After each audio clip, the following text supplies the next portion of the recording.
The coffee was still warm when I realized my husband's business trip to Denver was actually a romantic getaway to Manhattan.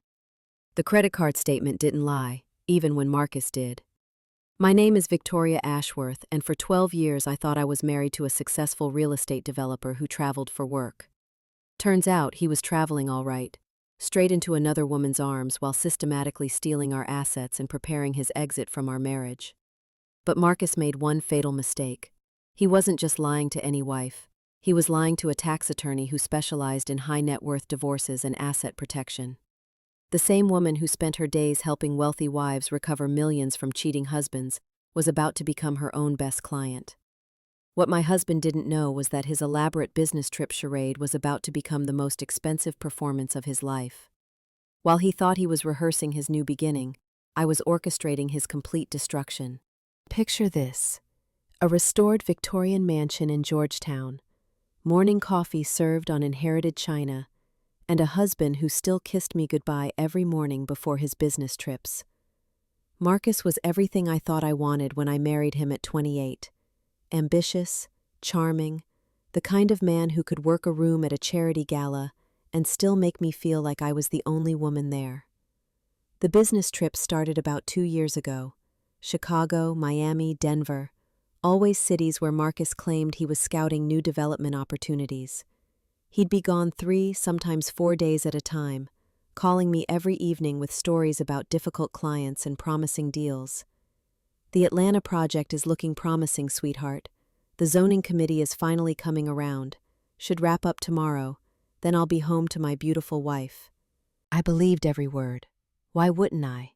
We had joint accounts, shared credit cards, a life built on what I thought was transparency. Marcus would return with small gifts: my favorite macaroons from Chicago, a scarf from Miami. Thoughtful touches that reinforced the narrative of a devoted husband who thought of me even while building our future. But here's the thing about being a tax attorney who specializes in matrimonial law: you develop instincts.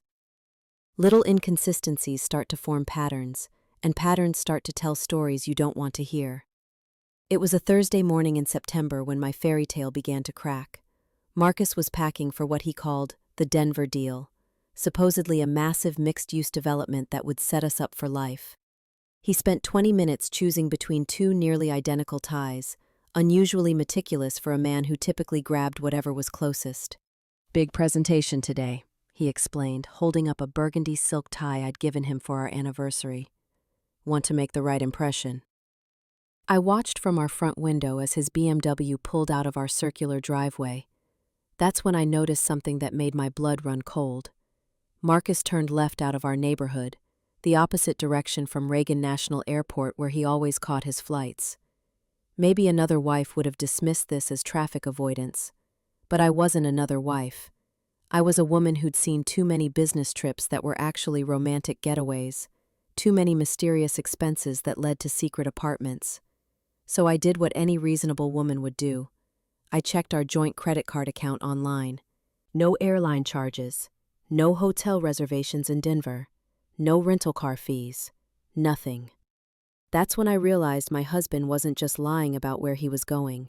He was lying about everything. You know what they say about tax attorneys? We're naturally suspicious and obsessively detail-oriented. Occupational hazards of dealing with people who lie about money for a living.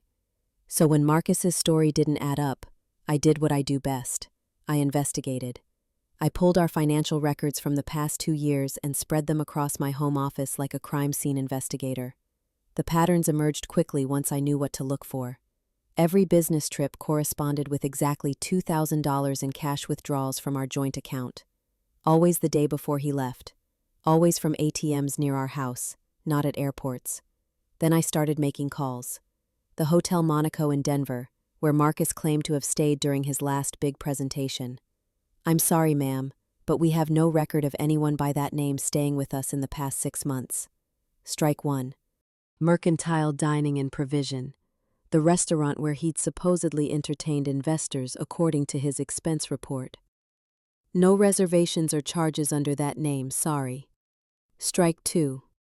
Then I pulled Marcus's corporate credit card statements, the ones I had access to as our family's tax preparer. What I found there was far more interesting than fake business dinners. Charges at La Bernardin in New York. Dinner for two with wine pairings that cost more than most people's mortgage payments. Tiffany & Co. purchases. Designer boutiques on Fifth Avenue. A weekend at the Plaza Hotel. Penthouse suite. My cheating husband was using his business credit card for romantic getaways, categorizing them as legitimate business entertainment, tax deductible, which meant they would show up on our joint tax return, the one I would be preparing. He was literally making me an accessory to tax fraud while he wined and dined his mistress on our dime. That's when I got the text that changed everything. Wednesday evening, Marcus supposedly closing deals in Miami. Can't wait to see you tomorrow night, baby. I have something special planned for our 6-month anniversary. The penthouse suite is all ours. Love you, M.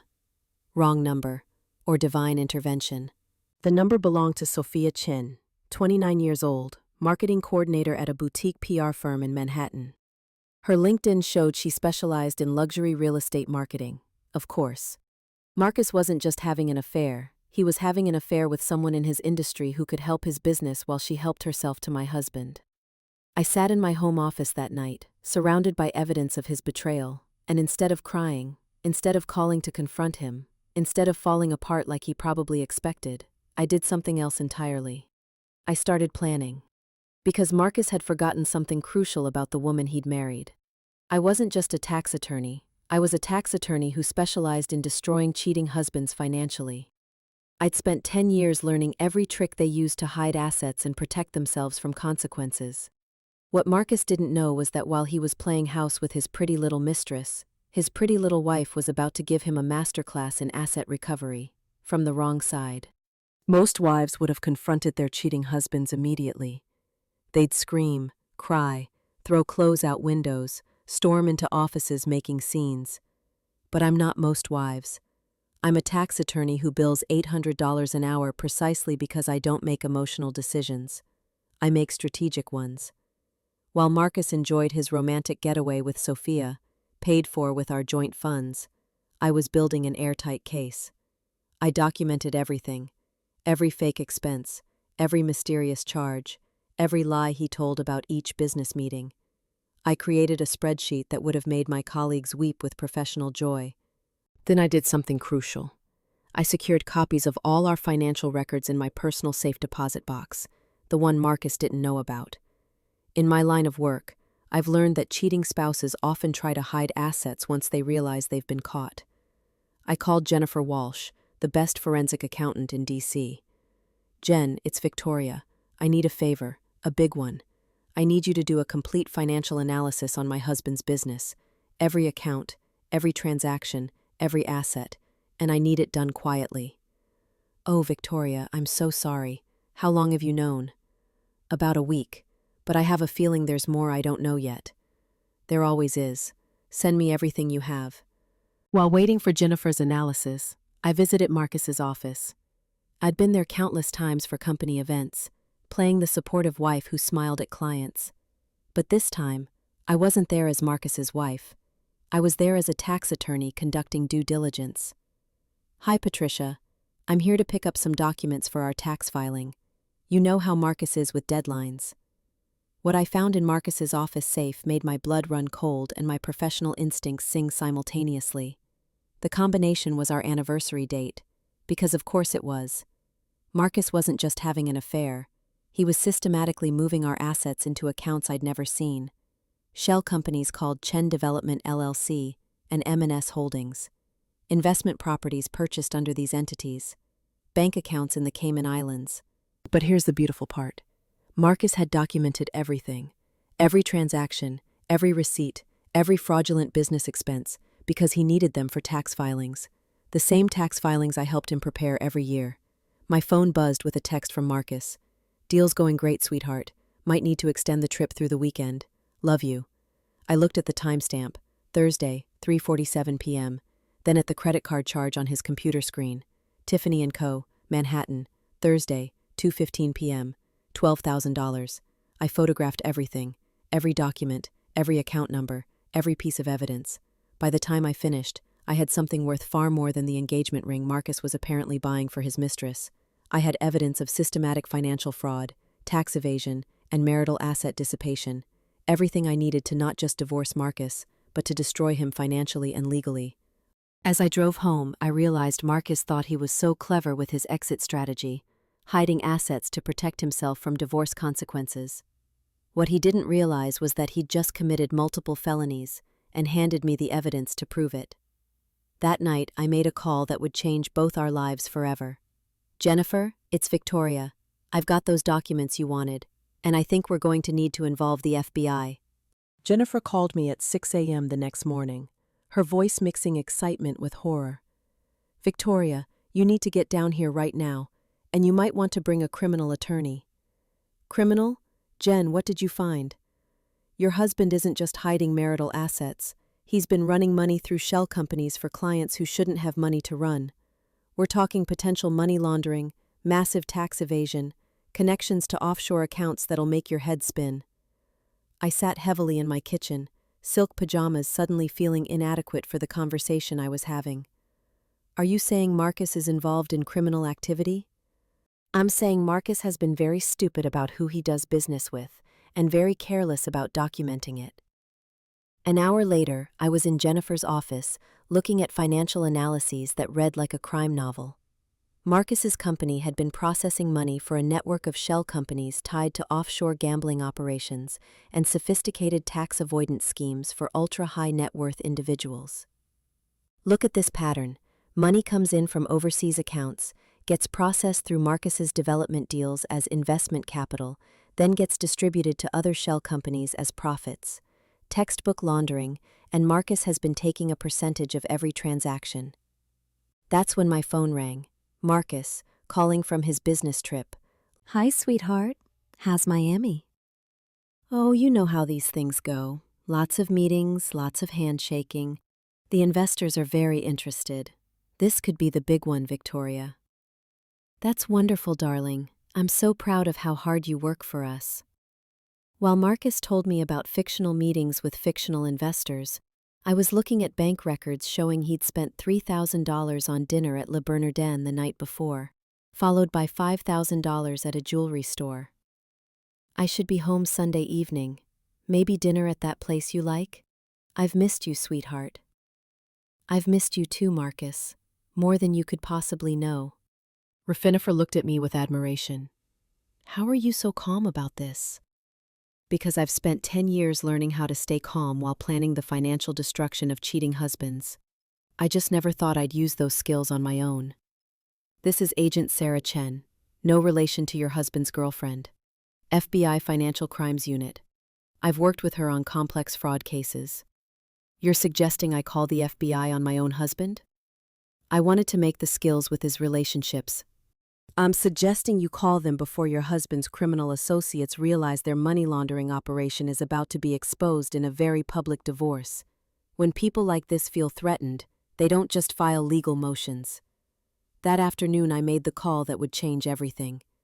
"Agent Chen, this is Victoria Ashworth. I'm a tax attorney and I believe my husband is involved in money laundering and financial fraud. I have documentation." "Mrs. Ashworth, I can meet with you this afternoon. Bring the documents." 2 hours later, I sat in a sterile FBI office watching Agent Chen review financial records that I'd seen as evidence of infidelity, but she saw as something far more serious. "Mrs. Ashworth, what you've brought us is evidence of a sophisticated money laundering operation we've been investigating for over a year. Your husband's company appears to be central to a network that's processed hundreds of millions in illicit funds." "Hundreds of millions?" "We've been trying to trace the money flow, but we needed inside access to financial records. Someone who understood how the transactions were structured." "Would you be willing to cooperate with our investigation?" I looked at Agent Chen, thinking about Marcus lying from his romantic getaway, about fake business trips and hidden assets, about years spent building a life with a complete stranger. "Agent Chen, I've spent my career helping women recover assets from cheating husbands who hide money. I never imagined I'd be in their position." "What are you thinking?" "I'm thinking my husband is about to learn a very expensive lesson about underestimating the wrong woman. Yes, Agent Chen, I'll cooperate. Fully." While Marcus was playing house with Sophia Chen in Manhattan, his pretty little wife was about to become the FBI's star witness in the largest money laundering investigation in DC history. Sunday evening arrived like a season finale. Marcus returned from his business trip to Miami, actually a romantic weekend in Manhattan, looking tanned, relaxed, and completely oblivious that his world was about to implode. I watched from our bedroom window as he checked his phone one last time before walking to our door, probably texting Sophia, confirming their next rendezvous. He had no idea that while he'd been wine tasting in the Hamptons, I'd been evidence gathering with the FBI. "Honey, I'm home." I appeared at the top of the staircase wearing the emerald silk dress he'd bought me for our anniversary, probably purchased with laundered money. The irony was delicious. "Welcome home, darling. How was Miami?" "Exhausting but productive. The investors are excited about the waterfront project. Should know by next week if they're moving forward." As Marcus rolled his suitcase across our foyer, the same suitcase that had been in a Manhattan hotel room, I smiled the way I did in court when about to destroy a witness. "That's wonderful news.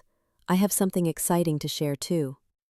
I poured 2 glasses of Chateau Margaux, wine Marcus thought he'd hidden in his business expenses. "I've decided to take on a new client, a high-profile case involving financial fraud and asset recovery." "That's great, honey. Anyone I know?" "You could say that. The case involves a real estate developer who's been using his company to launder money for criminal organizations while having an affair with a woman young enough to be his daughter." Marcus had been reaching for his glass when my words registered. The crystal exploded against our marble floor in a shower of glass and burgundy liquid. "What did you say?" "I said I'm representing myself in what's about to become the most expensive divorce in DC history. Surprise, darling." I pulled out a manila folder and let it fall open on our kitchen island. Bank statements, credit card receipts, hotel bills, jewelry purchases, everything Marcus thought he'd hidden scattered like evidence at a crime scene. "Victoria, I can explain. Can you explain the Cayman Islands accounts, Chen Development LLC, the $12,000 diamond bracelet at Tiffany while supposedly in Miami closing deals?"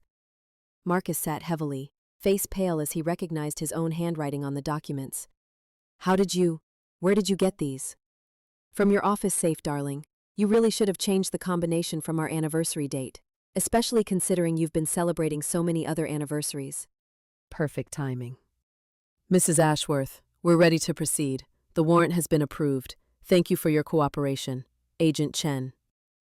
"Agent Chen? Victoria, what have you done?" "What I've done, Marcus, is exactly what I do for a living. I've traced hidden assets, documented financial fraud, and provided evidence to appropriate authorities. The only difference is this time, I was investigating my own husband.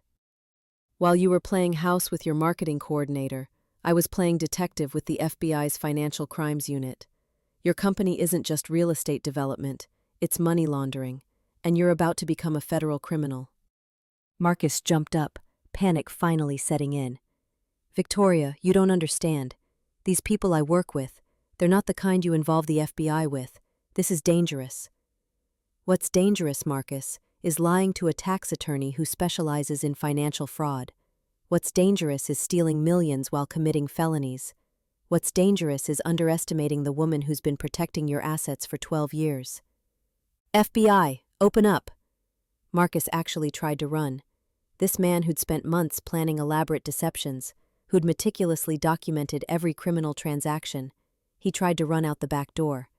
He made it 10 feet before Agent Chen's colleagues tackled him in our rose garden, the same roses he'd complimented me on planting. "Mrs. Ashworth? Agent Chen. We spoke on the phone." "Agent Chen, thank you for coming. You'll find everything you need in the documents I provided, plus additional evidence in my husband's home office." As they led Marcus away in handcuffs, he looked back at me with something like respect, maybe admiration. "I never knew you had it in you, Victoria." "That was your mistake, darling. You never really knew me at all." 6 months later, I sat in my new corner office overlooking the Potomac River. The nameplate read, Victoria Ashworth, Attorney at Law, but the business card said, Asset Recovery Specialist, High Conflict Divorce. Marcus pled guilty to money laundering, tax evasion, and financial fraud. His cooperation earned him 12 years in federal prison. Ashworth Holdings was dissolved, assets seized, and distributed to victims. The divorce settlement was remarkably straightforward when your husband is a convicted felon who hid millions in criminal proceeds. I kept the house, legitimate investments, and complete ownership of the evidence that brought down an entire money laundering operation. My practice was booming. Word travels fast in D.C. legal circles, and there's significant demand for a divorce attorney who can conduct forensic investigations and work with federal law enforcement. Mrs. Ashworth, your 2:00 is here. Mrs. Richardson regarding her husband's mysterious business trips to Switzerland? Send her in, and pull the file on offshore banking regulations. I have a feeling we're going to need it. Sophia Chen disappeared from Manhattan faster than Marcus's assets vanished into federal seizure. Last month I received her wedding invitation. She'd married a hedge fund manager from Connecticut.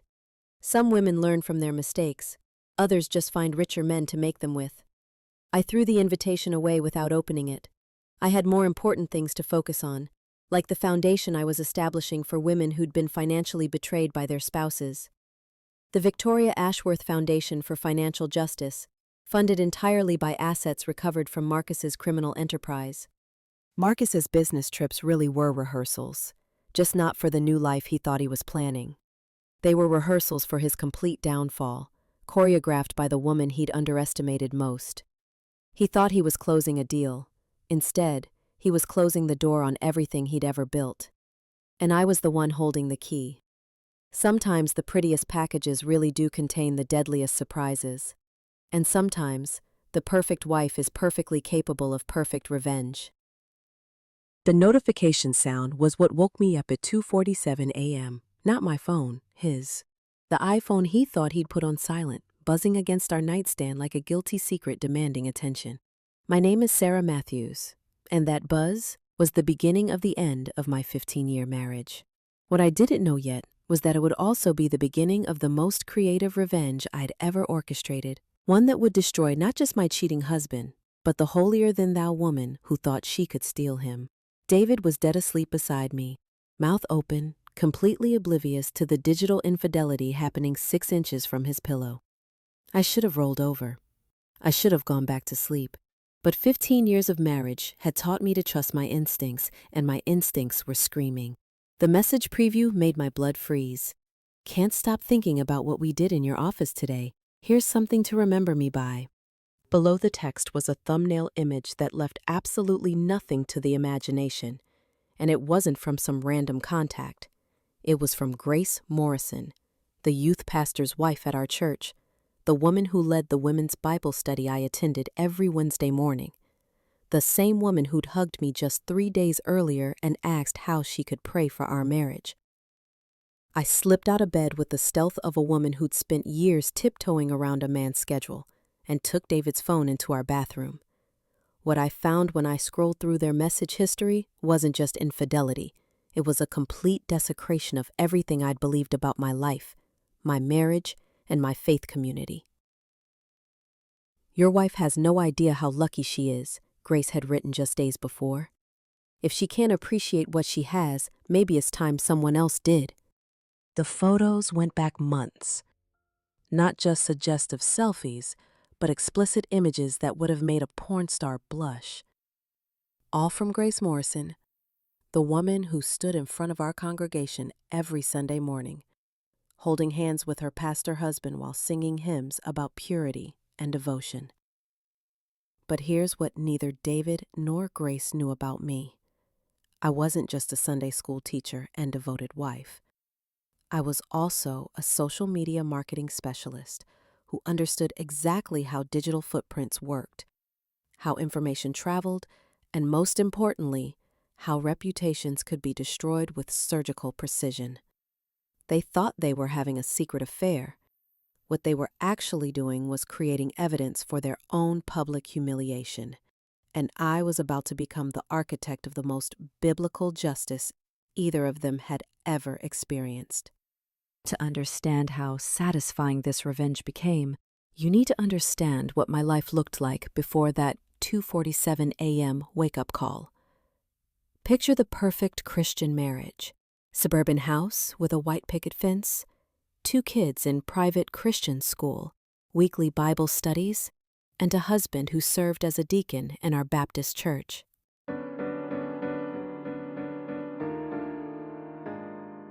David and I met at a Christian college 20 years ago.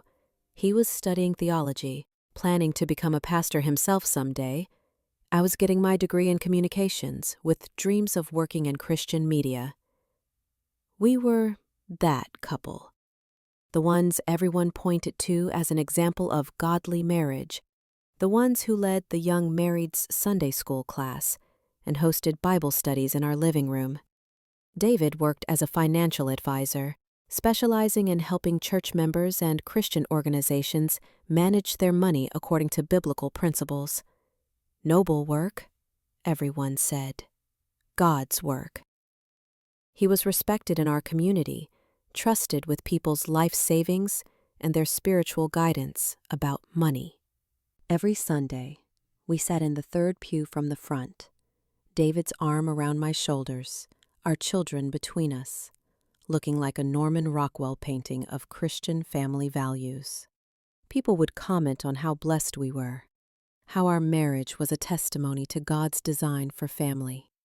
Grace Morrison sat 2 pews behind us with her husband, Pastor James. Their 3 young children, always impeccably dressed and perfectly behaved. Grace was everything a pastor's wife should be. Modest, soft-spoken, always ready with a casserole for grieving families or a prayer request for struggling members. Wednesday mornings, Grace led our women's Bible study. We'd gather in the church fellowship hall, coffee and homemade muffins on a side table, our leather-bound Bibles open to whatever passage Grace had chosen for the week. She had a gentle way of teaching, always relating scripture back to our roles as wives and mothers. Ladies, remember that we are called to be helpmeets to our husbands, to support them in their callings, and submit to their leadership. A godly wife trusts her husband completely. I hung on every word, taking notes, trying to be the kind of wife Grace described. The irony would have been laughable if it hadn't been so devastating. 3 months before I found those messages, Grace had started a new Bible study series called Guarding Your Heart. We study verses about temptation, about protecting our marriages from outside influences, about the importance of accountability in our Christian community. Satan prowls around like a roaring lion, seeking whom he may devour. We must be vigilant, sisters. We must guard our hearts and our marriages against any influence that would lead us astray. The whole time she was teaching us about marital faithfulness, Grace was sending my husband photos that would have made a stripper blush. The whole time she was counseling us about temptation, she was actively seducing my husband in his office after church meetings. But here's what Grace didn't know about me. I wasn't just the quiet, submissive wife she saw in Bible study. My communications degree hadn't gone to waste. I'd built a successful social media marketing business from home, managing online reputations for small businesses and ministries. I understood exactly how information spread in our digital age, and more importantly, how it could be weaponized. The night I discovered their affair, I didn't confront David. I didn't call Grace. I didn't even cry, at least not yet. Instead, I did what I do best. I researched. I learned everything about Grace Morrison that public records and social media could tell me. Where she went to college, who her family was, what other churches she'd attended, who she was connected to in our wider Christian community. I mapped out her entire digital footprint, like a military strategist planning an invasion. Because if Grace Morrison thought she could destroy my marriage while playing the role of a godly pastor's wife, she was about to learn exactly how far a wife with digital marketing skills and righteous anger could take biblical justice. They wanted to play games with faith and fidelity? Perfect. I was about to show them what happened when you bet against a woman who understood both. For the next 2 weeks, I became someone I didn't recognize. A woman who smiled at her cheating husband over breakfast while planning his destruction. Every morning, David would kiss me goodbye and tell me he'd be working late again. Every morning, I'd smile sweetly and remind him that I'd be praying for his success. What David didn't know was that his working late coincided perfectly with Grace's evening visitation ministry that she'd started advertising to the congregation. She was visiting, all right, just not the sick and shut-in. I started with the basics. Every social media platform Grace used, every public record I could access, every connection she had in our community and beyond. What I discovered was that Grace Morrison wasn't just having an affair with my husband. She had a pattern. Her previous church, 3 states away, had a sudden calling to relocate after only 2 years. Their pastor before James had resigned unexpectedly amid what were called personal struggles. Grace's Facebook photos from that time showed her looking remarkably cozy with various men who weren't her husband. But Grace had made a crucial mistake in her affair with David. She'd gotten comfortable, sloppy. The explicit photos she was sending weren't just stored on David's phone. They were automatically backing up to his iCloud account, which I had access to as his wife. Every nude selfie, every vulgar message, every detail of their sexual encounters was documented in high-definition clarity. Grace had essentially created a pornographic diary of her adultery, complete with timestamps and location data. But the real goldmine was David's office security camera. As a financial advisor handling other people's money, David had installed a comprehensive security system that recorded everything happening in his office. Everything. The recordings were automatically stored on a cloud server that I, as his wife and business partner, had administrative access to. And what those recordings showed was Grace Morrison, youth pastor's wife and Bible study leader, engaging in acts that would have made the Apostle Paul write an entirely different kind of epistle. She had defiled my marriage, my faith community, and most disgustingly, she'd done it while teaching other women about Christian virtue. But Grace had forgotten something important about the faith she claimed to hold so dear. The Bible has a lot to say about justice, and very little of it involves turning the other cheek when it comes to adultery. That's when I realized exactly how I was going to destroy Grace Morrison's carefully constructed facade. It wasn't going to be enough to expose her to David, or even to confront her directly. Grace needed to face the judgment of the entire community she'd been deceiving. I opened our church directory and started making a list. Pastor James Morrison, Grace's husband and the man who'd been counseling couples about marital fidelity while his wife destroyed other marriages. The church board members who'd trusted Grace with women's ministry. The parents who'd entrusted their teenagers to Grace's youth programs. But I didn't stop there. Grace's family were prominent members of our denomination's state convention. Her father was a retired pastor. Her brother was a missionary. Her sister taught at a Christian college.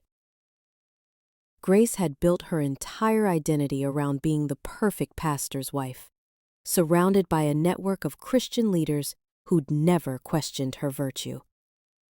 They were all about to learn exactly what kind of woman they'd been supporting.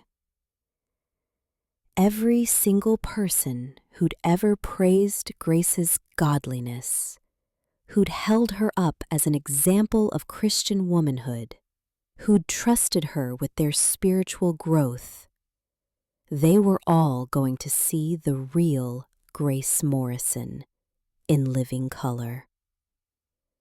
I spent 3 days crafting the perfect message. It needed to be detailed enough to be undeniable, but clinical enough to avoid looking like the ravings of a jealous wife. I presented it like the evidence file it was, complete with timestamps, photo documentation, and security footage that left absolutely no room for doubt or explanation. The subject line read, "Urgent, moral failure requiring immediate church discipline. Evidence attached." But sending it to her husband and church leadership wasn't enough. Grace had spent years building relationships throughout our Christian community, presenting herself as a woman of virtue and wisdom. Every single person who'd ever looked up to her, who'd sought her spiritual guidance, who'd trusted her with their children, they all deserved to know who they'd really been dealing with. I compiled a list that read like a directory of Christian leadership in our region. Pastors, denominational leaders, Christian school administrators, ministry directors, anyone who might have crossed paths with Grace Morrison in her role as a pastor's wife. Grace had quoted scripture to justify her teachings about wifely submission and Christian virtue. Now she was going to experience firsthand what the Bible says happens to those who lead others astray while secretly living in sin. Sunday was coming, the day Grace would stand in front of our congregation, holding her husband's hand, pretending to be the godly woman everyone believed her to be. But this Sunday would be different. This Sunday, Grace Morrison's congregation was going to see exactly what their youth pastor's wife had been doing when she wasn't leading Bible studies about sexual purity. Sunday morning arrived with all the pomp and circumstance of a typical Baptist service. David straightened his tie in our bedroom mirror, humming hymns and preparing for another performance as the devoted deacon. I watched him, marveling at how easily he'd compartmentalized his double life. "You seem different lately," he said, catching my eye in the mirror. "More, I don't know, peaceful. Just feeling closer to God, I suppose. Sometimes trials bring clarity." As we drove to church, our children chattering in the back seat about their Sunday school lessons, I felt a calm that had nothing to do with peace and everything to do with perfect timing. My phone contained 47 email addresses, each one carefully selected for maximum impact on Grace Morrison's carefully constructed world. Grace was already there, of course, standing beside the church entrance in a modest floral dress, greeting members with her signature warm smile. She hugged elderly Mrs. Patterson, complimented the Johnsons' new baby, and asked the Stevens family about their mission trip preparation. The perfect pastor's wife, beloved by everyone who didn't know what she did when the lights went out. "Sarah, how wonderful to see you. I've been praying for you this week. How are things?" "Oh, Grace, things are about to be absolutely wonderful. God is so good, isn't he? His justice is perfect." Something flickered in Grace's eyes. Maybe confusion, maybe a hint of worry. But she recovered quickly, that practiced smile never wavering. During the opening hymn, I excused myself to use the restroom. What I actually did was step outside to my car and open my laptop. It was 10:47 a.m., the perfect time to send emails that would arrive in inboxes just as people were checking their phones after morning services across the region. I clicked send on 47 emails simultaneously. Each one contained the same carefully crafted message, the same undeniable evidence, the same high-resolution photos that Grace had so generously provided. The subject line was identical across all recipients. Urgent. Moral failure requiring immediate church discipline. Evidence attached. The first responses started arriving within minutes. Shocked replies from church board members, horrified messages from denominational leaders, and increasingly frantic calls from other pastors who recognized the names and faces in the evidence I'd provided. I returned to the sanctuary just as Pastor James, Grace's husband, was beginning his sermon about faithfulness and trust in Christian marriage. The irony was so perfect, it felt divinely orchestrated. "Marriage is a sacred covenant," he proclaimed from the pulpit, his wife sitting in the front row, nodding along supportively. "When we break that covenant, we don't just hurt our spouse, we damage our witness to the world." That's when I noticed church members starting to check their phones. Board member Tom Harrison's face went white as he read his email. Deacon Mike Peters stood up abruptly and walked out of the sanctuary. Women's ministry leader Janet Cox covered her mouth in shock, staring at her phone screen. The whispers started small, confused murmurs, as people realized others were receiving the same shocking information. But whispers in a Baptist church spread faster than gossip at a high school reunion, and within minutes, the sanctuary was buzzing with barely contained chaos. Let us focus on the word this morning, Pastor James tried to continue, clearly sensing something was wrong, but not knowing what. That's when Tom Harrison's phone rang, loudly, because he'd forgotten to silence it in his shock. The caller ID showed it was Dr. Richard Hayes, the regional denominational director. I need to take this, Pastor. Could we have a brief recess? Grace had gone completely pale, her eyes darting around the sanctuary as she watched board members and church leaders stepping outside to take urgent phone calls. She knew something was happening, but she didn't know what or how bad it was going to get. I sat in my pew, holding David's hand, singing along with the closing hymn, while watching Grace Morrison's world implode in real time. My phone was buzzing constantly now. Responses from pastors, denominational leaders, and Christian ministry directors, who were forwarding my evidence to their own networks. The service ended 15 minutes early with an abrupt benediction. Pastor James looked confused and concerned as board members surrounded him, their faces grave and their phones still buzzing with incoming calls and messages. James, what's going on? Why is everyone looking at their phones? Grace, we need to talk, now, in the pastor's office. As the congregation filed out in confused clusters, I walked past Grace, being escorted toward what was undoubtedly going to be the most devastating conversation of her life. She caught my eye as I passed, and for just a moment, I let my mask slip. The smile I gave her wasn't sweet or supportive. It was the smile of a woman who just delivered perfect justice with surgical precision. By the time we reached our car, my phone had 23 new messages from people I'd never heard of, pastors from Grace's previous churches, missionaries who'd known her family, Christian college professors who were forwarding my evidence to their administration. Grace Morrison's reputation wasn't just being destroyed locally, it was being systematically dismantled across the entire network of Christian leadership she'd spent years cultivating. David was quiet on the drive home, clearly sensing the tension, but still oblivious to its source. Weird energy at church today, he finally said. Oh, I think some people are about to learn some very important lessons about consequences. God's timing is always perfect, don't you think?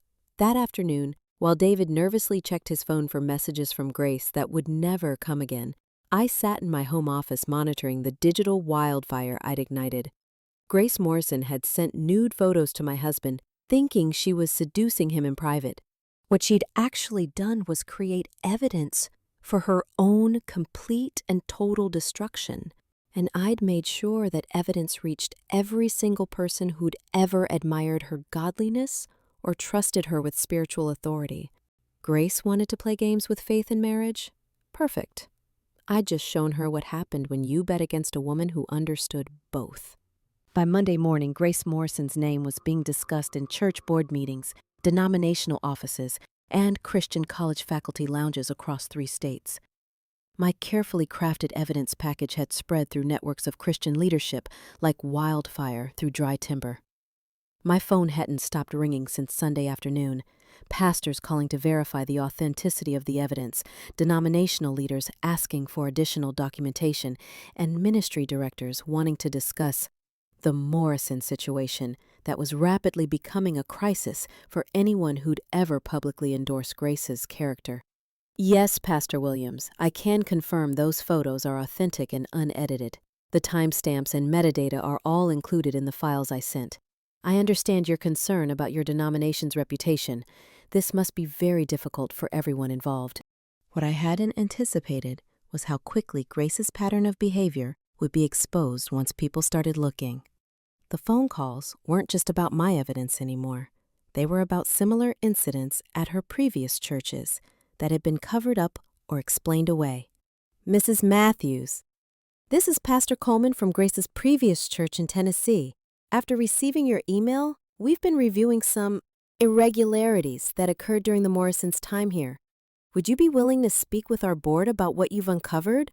Of course, Pastor Coleman. I believe in transparency when it comes to protecting our Christian communities. By Tuesday, I was fielding calls from Christian college administrators who discovered that Grace had been a guest speaker at student events, youth ministry conferences where she'd led sessions on maintaining purity and Christian leadership, and women's retreats where she'd counseled wives about marital faithfulness. Mrs. Matthews, this is Dr. Henderson from Covenant Christian College. Grace Morrison spoke at our Women's Leadership Conference last spring about biblical womanhood. Given this new information, we need to address this with our students and faculty. The beauty of my approach was that I didn't have to actively destroy Grace's reputation. I simply had to document her own actions and let the Christian community do exactly what they were supposed to do, with evidence of moral failure in leadership. Wednesday brought news that Pastor James had called an emergency congregational meeting for Sunday evening to address serious moral concerns that had come to light regarding his wife's conduct. The denomination had launched a formal investigation, and Grace had been immediately suspended from all ministry activities pending review. That's when David finally started to panic. Sarah, have you heard anything about what's happening with the Morrisons? Grace hasn't been answering her phone, and James looks like he's aged 10 years since Sunday. Oh my, no. What do you think could be wrong? I hope it's nothing serious. I don't know, but people are saying there's been some kind of moral failure. I can't imagine what that could mean.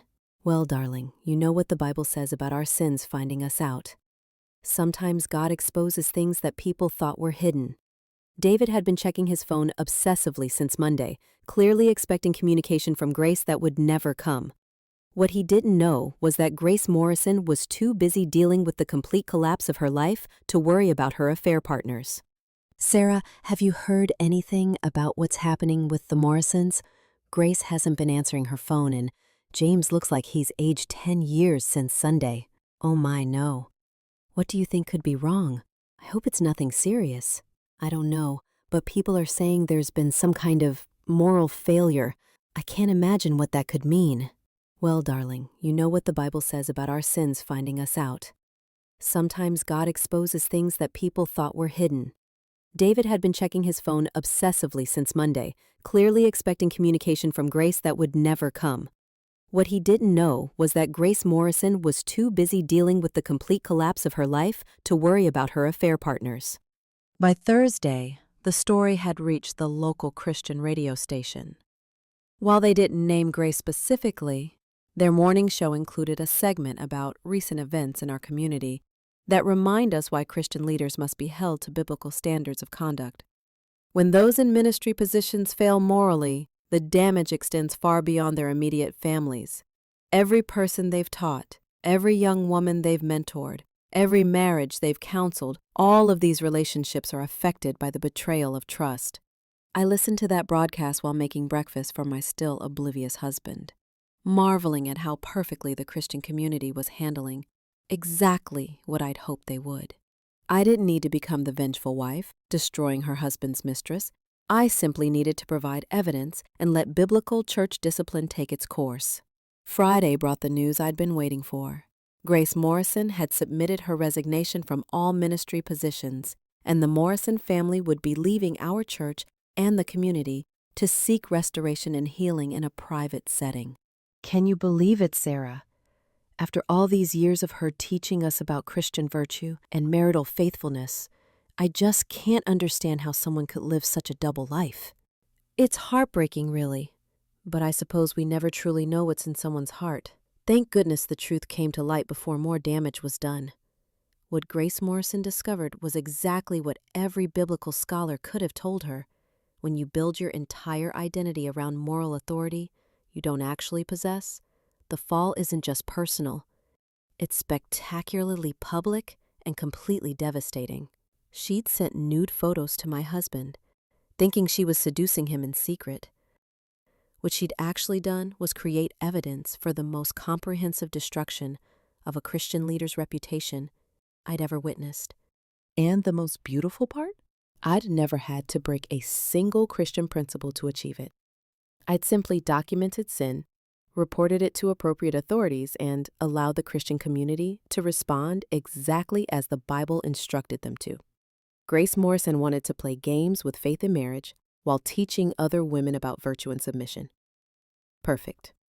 I'd just given her the most biblical education she'd ever received. Sunday evening's emergency congregational meeting was standing room only. Word had spread throughout our Christian community that something unprecedented was about to be revealed, and everyone wanted to witness what they sensed would be a historic moment of church discipline. I sat in my usual pew, David beside me looking increasingly nervous as Pastor James took the podium with the bearing of a man about to perform the most difficult duty of his ministry. Brothers and sisters, I come before you tonight with the most difficult message I've ever had to deliver. It has come to my attention through undeniable documentation that my wife Grace has engaged in conduct that is completely incompatible with Christian leadership and marriage. The silence that followed was deafening. This was our church family. People who'd known Grace for years, who'd been taught by her, counseled by her, who'd held her up as an example of godly womanhood. The evidence of her moral failure is extensive and undeniable. Grace has resigned from all ministry positions effective immediately, and she will be subject to biblical church discipline as outlined in Matthew 18 and 1 Corinthians 5. What Pastor James didn't say, what he couldn't say in front of the entire congregation, was that Grace's moral failure wasn't just adultery. It was systematic seduction of multiple married men, documented with explicit photos and messages that revealed a pattern of behavior going back years. The denomination has been notified, and Grace Morrison is hereby removed from all positions of teaching or leadership within our fellowship. We ask for your prayers as we seek to handle this matter with both truth and grace. That's when David finally understood. His face went white as he realized that Grace's moral failure meant his own secret was about to be exposed. I felt him tense beside me, probably calculating how long he had before the evidence trail led directly to his office. Isn't it amazing how God brings truth to light? No secret stays hidden forever. After the meeting, people clustered in the parking lot, processing what they'd just heard. I overheard conversations that revealed just how completely Grace's reputation had been destroyed. I can't believe she was teaching our daughters about purity while living like that. My teenage daughter looked up to her so much. How do I explain this? All those times she counseled married couples about faithfulness, the hypocrisy is staggering. David was completely silent on the drive home, staring out the window with the expression of a man watching his world collapse in slow motion. Our children, blessedly, had been at youth group during the meeting and remained oblivious to the adult drama unfolding around them. Sarah, we need to talk. Of course, darling. What about? In our kitchen, the same kitchen where I'd discovered his affair 3 weeks earlier, David finally confessed everything. The months of deception, the explicit messages, the after-hours meetings in his office that had nothing to do with financial planning. I know this is unforgivable. I know I've destroyed everything. But Sarah, you have to understand. She pursued me. She made me feel things I hadn't felt in years. I never meant for it to go this far. Oh, David, I know exactly how far it went. I opened my laptop and showed him the same evidence I'd compiled 3 weeks earlier. Every message, every photo, every security camera recording of their encounters in his office. David's face went from white to green as he realized the scope of documentation I possessed. How long have you known? Long enough to make sure Grace Morrison would never destroy another marriage. Long enough to document everything needed for our divorce proceedings. Long enough to ensure that everyone who ever trusted her with spiritual authority knows exactly who they were dealing with. I slid a manila folder across our kitchen table. Divorce papers. Already filed, already served. Asset protection documents that ensured I'd retained the house, the children, and the majority of our savings. a custody agreement that painted David as an adulterous father whose moral failure made him unfit for primary custody. "You did this? You destroyed Grace's entire life?" I documented her actions and reported them to appropriate authorities. Grace Morrison destroyed her own life the moment she decided to send explicit photos to married men while teaching other women about Christian virtue. I simply made sure the truth couldn't be hidden anymore. What about us? What about our marriage? Our children? There is no us anymore, David. You made that choice when you decided Grace Morrison was worth more than 15 years of marriage and 2 children who loved their father.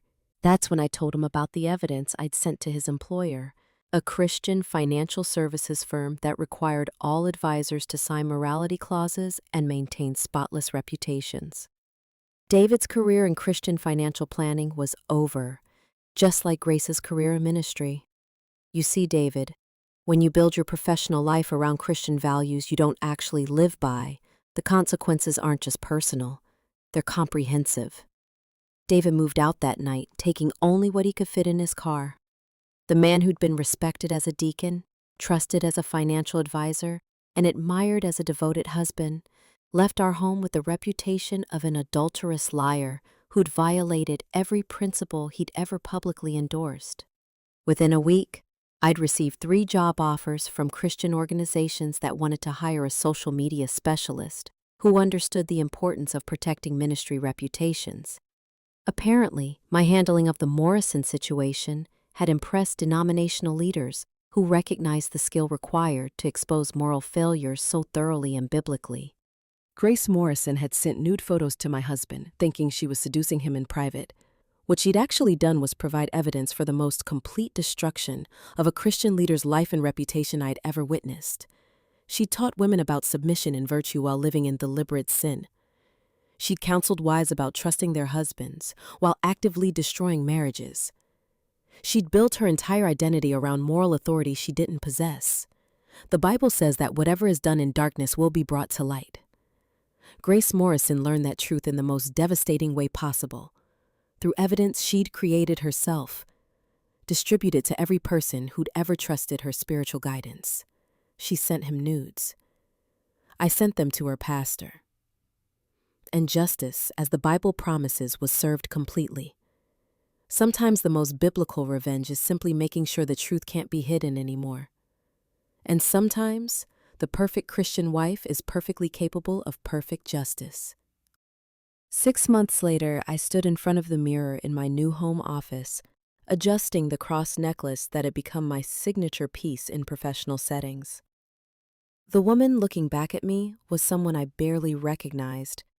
From that naive wife who'd trusted completely and questioned nothing, the divorce had been swift and decisive.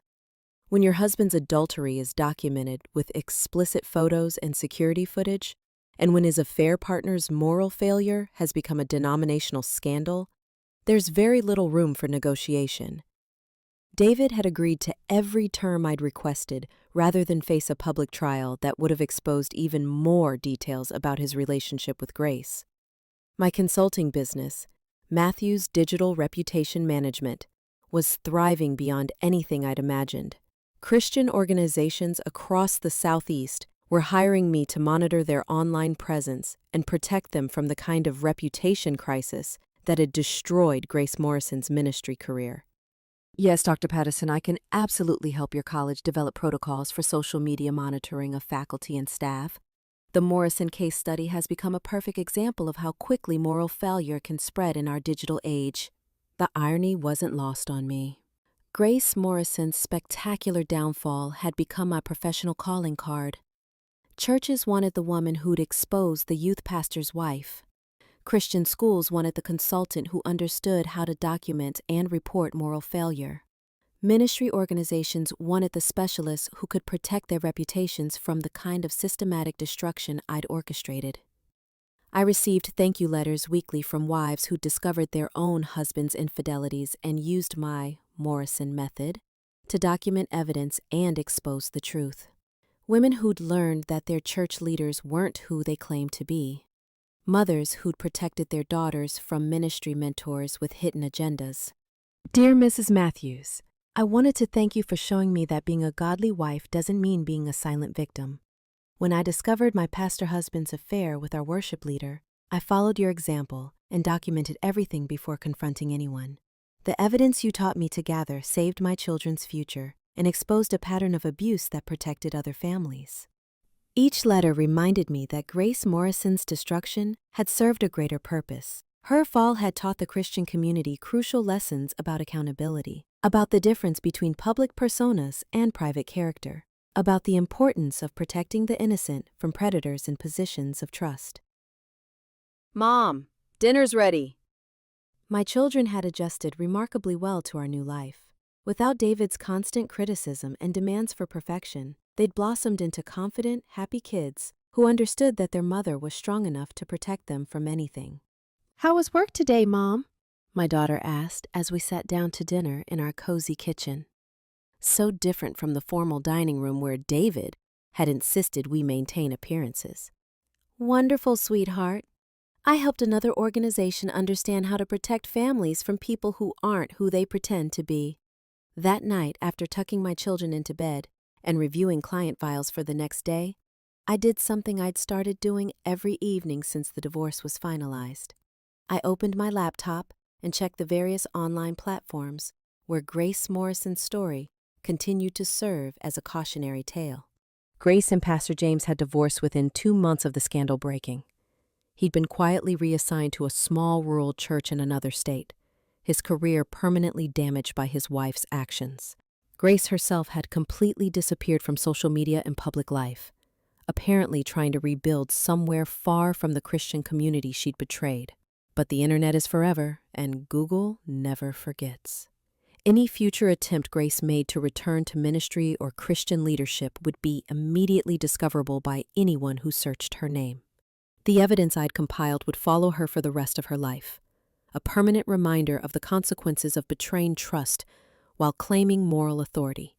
More importantly, churches and Christian organizations had learned to ask harder questions about their leaders. Background checks had become more thorough. Accountability structures had been strengthened. The Morrison protocols had become standard practice in many denominations. Comprehensive screening processes designed to prevent another Grace Morrison from gaining positions of influence over vulnerable people. My phone buzzed with a text from Jennifer Walsh, my former Bible study partner who'd become one of my closest friends through this ordeal. Saw the news about Grace trying to get a job at that Christian college in Texas. They found your documentation during their background check and withdrew the offer immediately. Thought you'd want to know, justice is still working. I typed back, God's timing is always perfect. Praying she finds the genuine repentance she's never shown. As I prepared for bed in my peaceful home, no longer walking on eggshells around a deceptive husband, no longer pretending not to notice signs of betrayal, I reflected on how completely my life had changed since that 2:47 a.m. phone notification. Grace Morrison had sent nude photos to my husband, thinking she was privately seducing a married man while publicly teaching other women about virtue and faithfulness. What she'd actually done was provide evidence for the most comprehensive demonstration of biblical justice I'd ever witnessed. She'd learned that when you build your life on deception while claiming moral authority, the fall isn't just inevitable, it's perfectly designed to protect everyone you've been deceiving.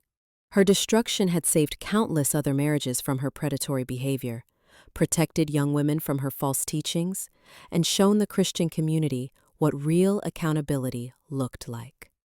David had chosen an affair over his family, thinking he could hide his choices forever.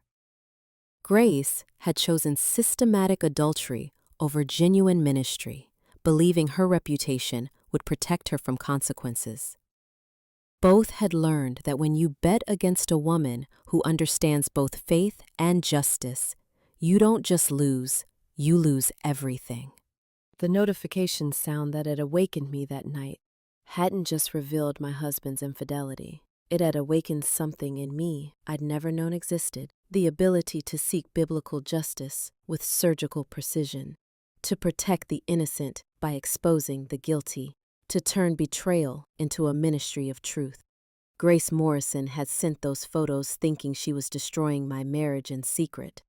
Instead, she provided the evidence for her own complete annihilation and my complete transformation. Sometimes God uses our enemies to reveal our purpose, and sometimes the most devastating revenge is simply making sure the truth can never be hidden again. The moving truck was halfway loaded when I found the pregnancy test in Megan's purse. 2 pink lines that explained everything. Why my best friend had suddenly become distant. Why my fiancé had been so eager to relocate across the country. And why they both thought I was too naive to connect the dots. My name is Claire Donovan, and for 6 months, I'd been planning what I thought was our dream move to Seattle. My fiancé Jake had landed a senior marketing position at a tech startup. I'd been offered a project management role at a consulting firm, and we were finally going to start the life we'd talked about since college. What I didn't know was that Jake and my best friend Megan had been planning their own future together, one that didn't include me. But here's what neither Jake nor Megan knew about me. I wasn't just a project manager who specialized in corporate relocations. I was a project manager who'd spent 5 years perfecting the art of moving entire companies across state lines, managing logistics that could make or break businesses, and ensuring every detail was flawlessly executed. They thought they were using our relocation to start fresh together while leaving me stranded. What they'd actually done was hand me the perfect opportunity to orchestrate the most methodical destruction of 2 lives I'd ever managed. And trust me, I was very, very good at managing complex projects. Picture this: a charming brownstone in Boston's Back Bay, wedding invitations sitting on our kitchen counter waiting to be addressed, and a fiancé who still brought me coffee in bed every morning. Jake Morrison had been my college sweetheart, the kind of man who remembered anniversaries, surprised me with weekend getaways, and talked about having kids with the enthusiasm of someone who actually meant it. I'd built my career around making the impossible possible. Corporate relocations were my specialty, moving entire departments, coordinating international transfers, managing the thousands of details that determined whether a company's relocation succeeded or failed spectacularly. I was the woman executives called when they had 6 months to move 200 employees and couldn't afford a single mistake. Claire, this is Marcus from Pinnacle Tech. We need your expertise for our Seattle expansion. The timeline is aggressive, but your reputation precedes you. Can we set up a call to discuss bringing you on as senior project manager? Of course, Marcus. I actually have significant personal interest in the Seattle market right now. When can we discuss the details? What Marcus didn't know was that Jake had already accepted his position at a competing startup in the same tech corridor.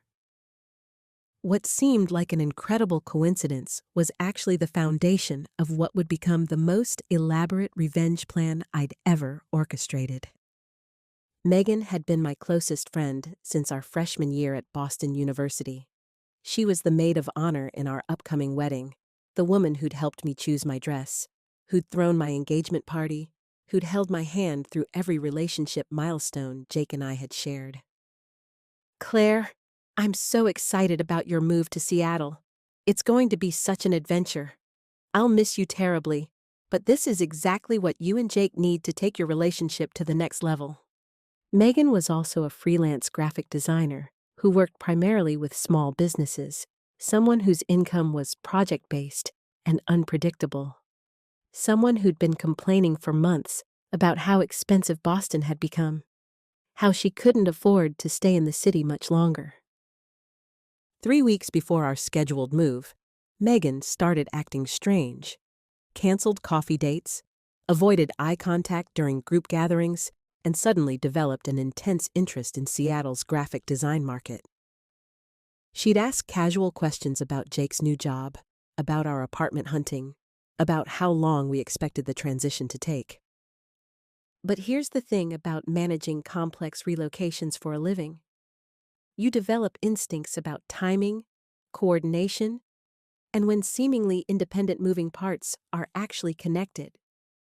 When your best friend starts researching the same city you're moving to while acting guilty every time your fiancé's name comes up, you start paying attention. I started with the basics. Jake's phone, which he'd been guarding more carefully lately.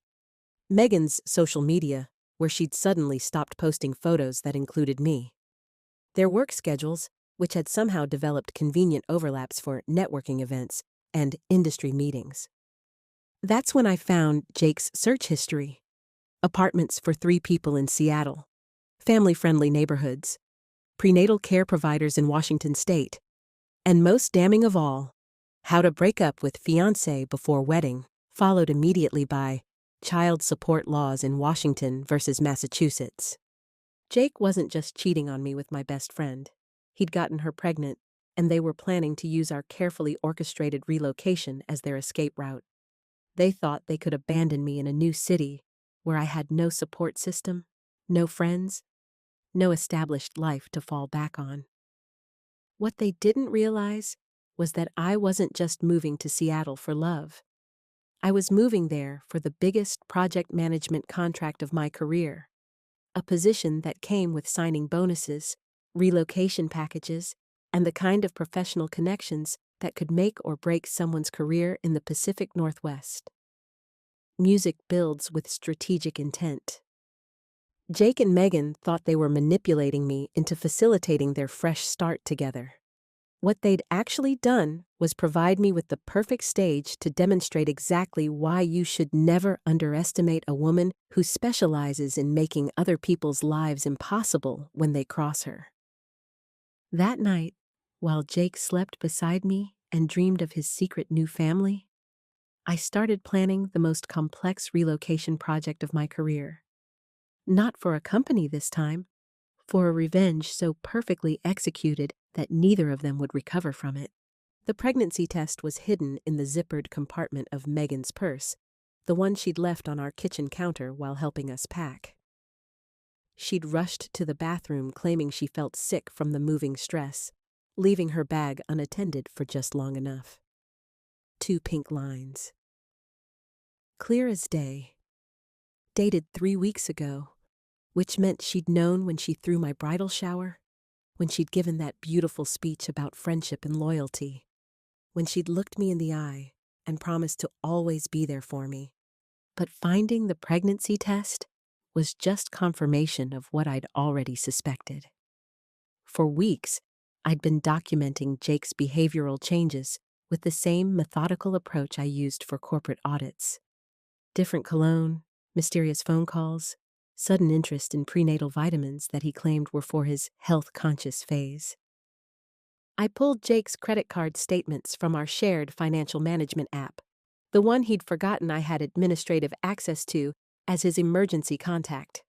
What I found there wasn't just evidence of an affair. It was evidence of systematic deception spanning 6 months. Charges at boutique hotels during his supposed client meetings, jewelry purchases that I'd never received, prenatal appointment co-pays at a clinic I'd never heard of, and most damning of all, a $5,000 deposit on a 3-bedroom apartment in Seattle's Capitol Hill neighborhood, the same apartment Jake had told me was too expensive when I'd suggested it for us. That's when I started tracking their digital footprints more systematically. Jake's location services, which I could access through our shared family plan. Megan's Instagram, where she'd stopped tagging me in group photos but started posting cryptic quotes about new beginnings and unexpected blessings. The pattern was clear once I knew what to look for. Every work dinner Jake attended coincided with Megan being mysteriously unavailable for our usual hangouts. Every networking event he couldn't take me to was the same night Megan posted Instagram stories from expensive restaurants I couldn't afford on my own. But the real breakthrough came when I accessed the cloud storage account Jake had set up for our move. He'd been documenting everything: photos of apartments, research on Seattle neighborhoods, even a spreadsheet comparing school districts. School districts, for the man who'd been telling me for 3 years that he wasn't ready for children. Hidden in a folder labeled Work Documents was a detailed timeline of their plan. Jake would tell me about his job offer and convince me to relocate with him.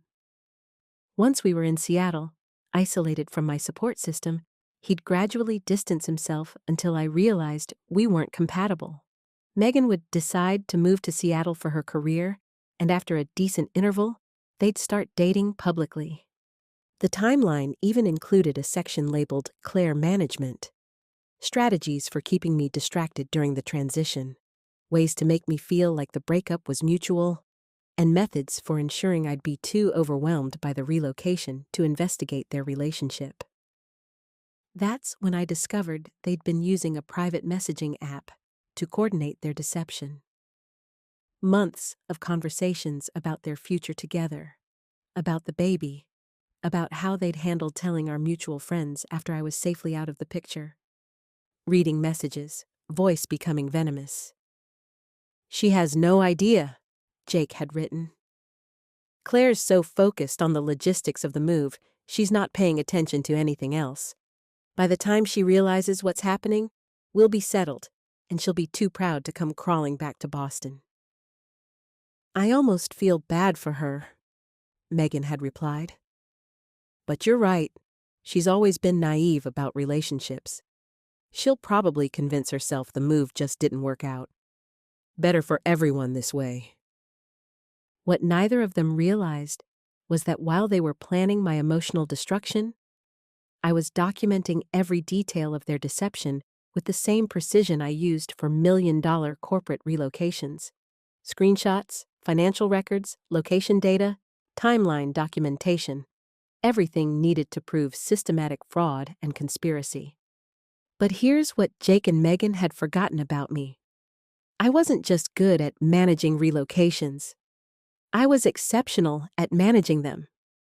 I understood every aspect of interstate moves, from legal requirements to financial implications to professional licensing transfers, which meant I understood exactly how to make their relocation dreams turn into a logistical nightmare that would follow them for years. While they thought they were using my expertise to facilitate their escape, they'd actually provided me with every tool I needed to destroy their carefully planned future. That night, I made a decision that would change all three of our lives forever. I wasn't just going to expose their affair. I was going to use their own relocation plan to systematically dismantle everything they'd tried to build together. They wanted to relocate? Perfect. I was about to give them the most unforgettable moving experience of their lives. The beauty of being a relocation specialist is that people trust you to handle the details they don't understand. Complex interstate paperwork, professional licensing transfers, housing contracts, employment verification. Clients rely on your expertise to navigate systems they've never encountered. Jake and Megan were about to learn exactly how much power that expertise could wield. I started with Jake's employment situation. His new position at the Seattle startup required specific professional certifications that needed to be transferred from Massachusetts to Washington State. As his fiancée, who'd been helping with the move paperwork, I had access to all his professional documents. What Jake didn't know was that professional certification transfers have strict deadlines and very specific documentation requirements. Miss a deadline by even one day, and you have to restart the entire process, which can take months and often requires retaking certification exams. I submitted Jake's certification transfer paperwork with one small error. I accidentally checked the box indicating he'd had professional disciplinary action in Massachusetts. This triggered an automatic review process that would delay his certification for at least 8 weeks and require additional documentation that didn't exist. Next, I focused on their housing situation.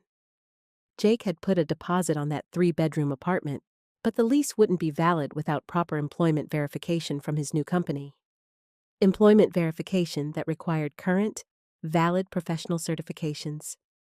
I made a call to the property management company, identifying myself as Jake's relocation coordinator. a perfectly legitimate role I'd been playing for months. Hi, this is Claire Donovan with Morrison Relocation Services. I need to update you on Mr. Morrison's employment verification timeline. There's been a delay in his professional certification transfer that may affect his start date. You'll want to hold off on finalizing the lease until we can confirm his employment status. But I didn't stop there. Megan was planning to establish her freelance graphic design business in Seattle, which required registering with Washington State, obtaining local business licenses, and setting up new banking relationships. All processes that required specific documentation and had their own complex timelines. I helped her with those applications too. After all, I was the relocation expert, and she was my best friend who needed assistance navigating unfamiliar bureaucracy. What she didn't know was that I was sabotaging every single application with small but critical errors that would delay approvals for months. I listed her previous business address incorrectly, provided outdated tax ID numbers, and submitted her applications to the wrong departments. Each mistake would require weeks to correct and would trigger additional review processes that could delay her business launch indefinitely. Then I turned my attention to their financial situation. Jake's new job offered a relocation package, but those funds were contingent on actually starting employment by a specific date. With his certification delays, that deadline was becoming impossible to meet. Megan's pregnancy meant she'd need immediate health insurance, but as a freelancer, she'd been planning to rely on Jake's benefits package.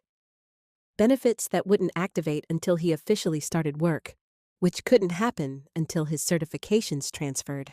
The beautiful thing about complex systems is that they're interconnected.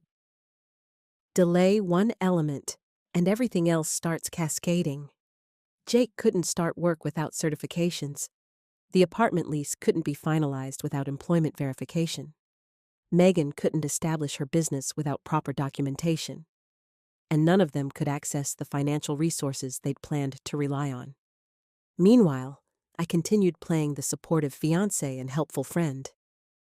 I packed our belongings, coordinated with the moving company, and maintained the illusion that everything was proceeding smoothly. Jake and Megan had no idea that their careful plans were disintegrating in real time. The moving truck arrived right on schedule. Everything we owned was loaded efficiently and professionally, ready for transport to our new life in Seattle. Jake was excited, talking about our fresh start and how different things would be on the West Coast. This is it, Claire. Our new beginning. I can't wait to start this next chapter with you. Oh, darling, I think this move is going to be much more life-changing than you realize. We flew to Seattle 2 days before the moving truck was scheduled to arrive, just as we'd planned. Jake was confident, Megan was excited about her spontaneous decision to visit us during our first week in the new city, and I was perfectly positioned for the final phase of my revenge. What they didn't know was that while they'd been planning their new life together, I'd been systematically ensuring that new life would be impossible to build. Every certification they needed was delayed. Every license they required was under review. Every financial resource they'd counted on was suddenly inaccessible. We landed in Seattle on a bright Tuesday morning, ready to begin our new chapter. By the end of the week, Jake and Megan would understand exactly what it felt like to be stranded in a strange city with no support system, no financial resources, and no way to build the future they'd planned. They thought they were using our relocation to escape the consequences of their betrayal. What they'd actually done was walk into the most perfectly executed trap I'd ever designed, and I'd used their own deceptions to build it. Our first 3 days in Seattle were a masterclass in deception. Jake was thrilled with our temporary corporate housing.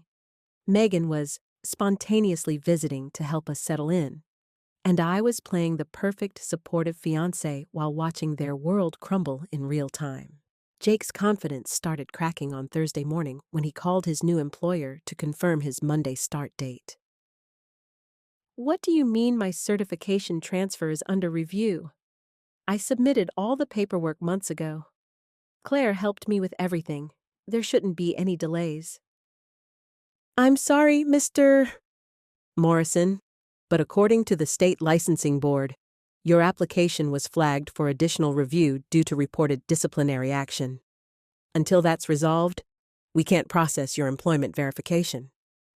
I watched Jake's face drain of color as he realized his carefully planned timeline was falling apart. Without employment verification, he couldn't access his relocation package, couldn't finalize the apartment lease, and couldn't provide the health insurance Megan was counting on for her pregnancy. It's just a delay, right? These things happen with big moves. Claire, you deal with this stuff all the time. How long do these reviews usually take? Oh, disciplinary reviews can take months. Sometimes they require testimony from former colleagues, additional documentation, even retaking certification exams. It really depends on what triggered the investigation. What I didn't mention was that I knew exactly what had triggered the investigation. My own carefully crafted paperwork that had started this cascade of delays. While they scrambled to understand what was happening, I was already 3 steps ahead, monitoring every aspect of their deteriorating situation. By Friday, Jake was spending entire days on the phone trying to resolve his certification issues. Megan was discovering that all her business license applications had been incorrectly processed and would need to be resubmitted with additional documentation. Their stress levels were rising as their financial resources dwindled. That's when our moving truck arrived, right on schedule, carrying everything we owned. Jake was relieved that at least this part of the move was going smoothly. He had no idea what was coming next. I supervised the unloading with my usual professional efficiency, directing the movers and ensuring everything was properly placed in our temporary apartment. Jake and Megan were both there, helping with boxes and talking about how we'd sort everything out once we moved into our permanent place. After the movers left, I called a house meeting. Jake and Megan sat on our temporary furniture, surrounded by boxes labeled for a future they thought they were building together. We need to discuss some changes to our timeline, I began, pulling out a folder I'd been carrying. There have been some developments that affect all of us. I laid out printed copies of everything I'd discovered over the past months. Credit card statements showing Jake's affair expenses, screenshots of their private messages planning my abandonment. The pregnancy test I'd found in Megan's purse. Bank records showing the apartment deposit Jake had hidden from me. I know about the baby, I said simply. I know about your plans to abandon me here. I know about the apartment you put a deposit on together. I know everything. The silence that followed was deafening. Jake's face went white, then red, then white again. Megan started crying, not from guilt, but from panic, as she realized their carefully constructed plan had been exposed. Claire, I can explain. This isn't what it looks like. We never meant for it to happen this way. Oh, but this is exactly what it looks like. And here's what's going to happen next. I explained their situation with the clinical precision of a project manager delivering a status report. Jake's certification was tied up indefinitely. Megan's business applications were delayed for months. The apartment they'd planned to lease together was no longer available because the employment verification had failed. You're stranded in Seattle with no income, no health insurance, no business licenses, and no legal way to establish residency.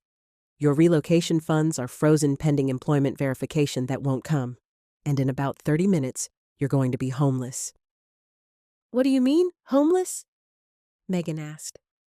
I mean, this corporate housing was arranged through my job, not Jake's.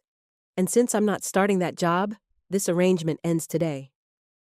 That's when I delivered the final blow. I pulled out my own employment contract, the real one I'd been negotiating while they planned my abandonment. You see, while you two were planning your fresh start, I was negotiating my own. I accepted a senior position with Pinnacle Tech, Jake's company's biggest competitor. Better salary, better benefits, and a very generous relocation package that's already been processed because I didn't sabotage my own paperwork. I start Monday morning, in a corner office overlooking the waterfront, managing the same types of projects Jake thought he'd be working on. The irony is delicious, don't you think? Jake and Megan sat in stunned silence as they processed what I was telling them. They'd used my expertise to plan their relocation, never realizing I was using that same expertise to ensure their plans would fail spectacularly. You have 1 hour to collect your personal belongings, I continued. After that, hotel security will escort you from the premises. I suggest you start looking for a homeless shelter that accepts pregnant women and unemployed marketing executives. You wanted a fresh start together? Congratulations! You're about to experience exactly how fresh you can start when you have nothing left. Watching Jake and Megan scramble to pack their belongings in under an hour was almost anticlimactic after months of planning. They moved with the frantic energy of people who'd finally realized they'd been outmaneuvered by someone far more intelligent than they'd given credit for. Jake tried one last negotiation, appealing to our shared history and the love he claimed we'd once had. Claire, please. I know we hurt you, but this is extreme. We're talking about a baby here, an innocent child who doesn't deserve to suffer for our mistakes. You're absolutely right, Jake. That baby deserves better than parents who would abandon a pregnant woman in a strange city with no support system. Perhaps this experience will teach you both about the consequences of betrayal. Claire, I'm sorry. I'm so sorry. I never meant for any of this to happen. Our friendship meant everything to me. Our friendship meant so little to you that you were willing to destroy it for a man who was engaged to someone else. That tells me everything I need to know about who you really are. They left with 2 suitcases each and the growing realization that they were utterly unprepared for the reality they now faced. No place to live, no income, no way to establish themselves in an expensive city where they knew no one except the woman they'd betrayed. After they left, I poured myself a glass of wine from the bottle I'd been saving for our housewarming party and sat among the boxes of my belongings that were now mine alone to arrange however I wanted. Monday morning arrived with the crisp clarity of a Seattle autumn. I dressed in my best professional attire and walked into Pinnacle Tech's downtown headquarters as their new senior project manager, ready to begin a career I'd earned through my own expertise rather than someone else's promises. My new colleagues were impressed by my track record and eager to work with someone who understood the complexities of large-scale relocations. Within a week, I was managing a project that would bring 300 new jobs to Seattle, the kind of high-profile work that builds reputations and opens doors throughout the industry. Meanwhile, Jake and Megan's situation continued deteriorating exactly as I'd calculated. With no employment verification, Jake couldn't access any of the financial resources he'd counted on. With no business licenses, Megan couldn't establish her freelance practice. Their savings ran out within 2 weeks, forcing them into increasingly desperate accommodations.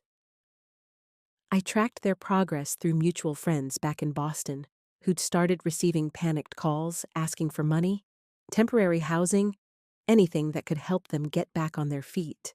The same friends they'd planned to lie to about our breakup were now hearing the truth about their betrayal from their own desperate confessions. Claire, I just got the most bizarre call from Jake asking if he could borrow money to get back to Boston. He said something about certification problems and housing issues. What's going on out there? Jake and Megan decided to start a new life together in Seattle. They're experiencing some challenges with the transition, which is unfortunate but not uncommon with complex relocations. Word traveled quickly through our Boston social circle. The same people who'd been invited to our wedding, who'd celebrated our engagement, who'd thought of Jake and Megan as trustworthy friends, learned the truth about their characters through their own desperate behavior. 6 weeks after abandoning them in Seattle, I received a text from Jake's number, though I suspected Megan had sent it since Jake's phone had been disconnected for non-payment. Claire, we know you have every right to hate us, but we're asking for basic human compassion. Megan is 6 months pregnant, and we're living in our car. If you could just help us get home to Boston, we'll never contact you again. I typed back, I'm sure your experience is providing valuable lessons about planning, consequences, and the importance of treating people with respect. Best of luck with your fresh start. Then I blocked both their numbers and focused on the life I was building. A life that was turning out far better than anything I could have planned with Jake. 3 months into my new position, I was promoted to Director of Strategic Relocations, overseeing a team of specialists who managed corporate moves throughout the Pacific Northwest. My expertise in complex logistics had caught the attention of senior leadership, and I was being groomed for executive-level responsibilities. I'd also started building a social life that had nothing to do with my past in Boston. Seattle's professional community was welcoming and dynamic, full of people who valued competence and intelligence over the kind of superficial connections that had characterized my old friend group. When I finally felt ready to start dating again, the men I met were impressed by my independence, my career success, and my ability to handle complex challenges. None of them had ever heard of Jake Morrison or cared about my past relationship drama. They were interested in the strong, successful woman I'd become.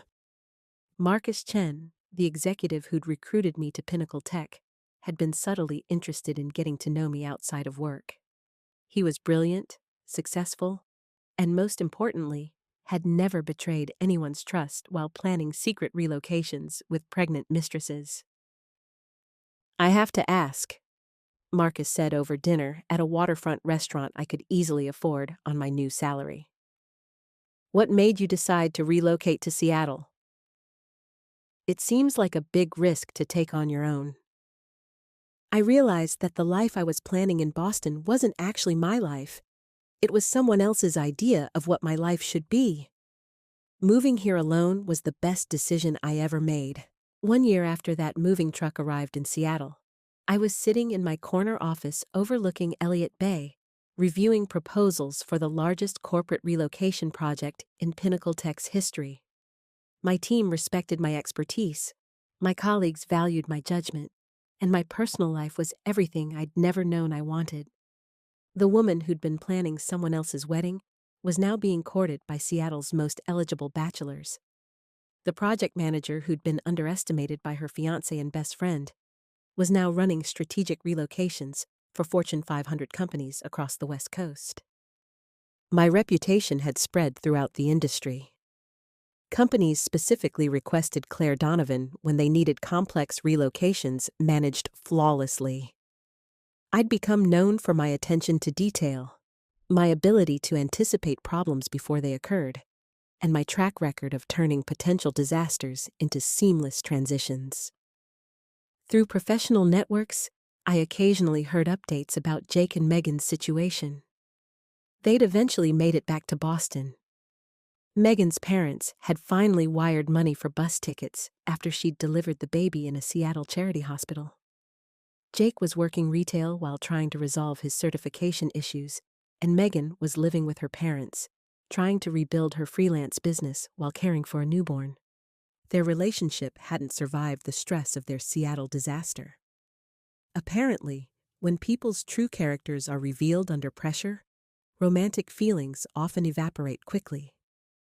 Jake was paying child support he could barely afford, and Megan was discovering that single motherhood was significantly more challenging than she'd anticipated when she'd been planning her fresh start. Meanwhile, Marcus and I had been dating for 6 months, and he'd started talking about his own interest in relocating, possibly to San Francisco, where Pinnacle Tech was expanding operations. The difference was that when Marcus talked about our future, It included detailed discussions about my career goals, my professional development, and how we could build something together, rather than him using my skills to facilitate his own plans. "I love watching you work," he'd told me after sitting in on one of my client presentations. "You have this way of seeing 10 steps ahead of everyone else. It's like you're playing chess while everyone else is playing checkers." "I learned that skill the hard way," I'd replied, "but it turned out to be the most valuable education I ever received." That evening, I stood on the balcony of my downtown apartment, the one I'd chosen and decorated exactly to my own taste, watching the sunset over Puget Sound. The woman who'd been planning to squeeze herself into someone else's vision of the perfect life had discovered what it felt like to build something entirely her own. Jake had taught me that people will use your strengths against you if you let them. Megan had taught me that trust should be earned, not assumed. Together, they taught me that sometimes the greatest betrayals lead to the greatest liberation.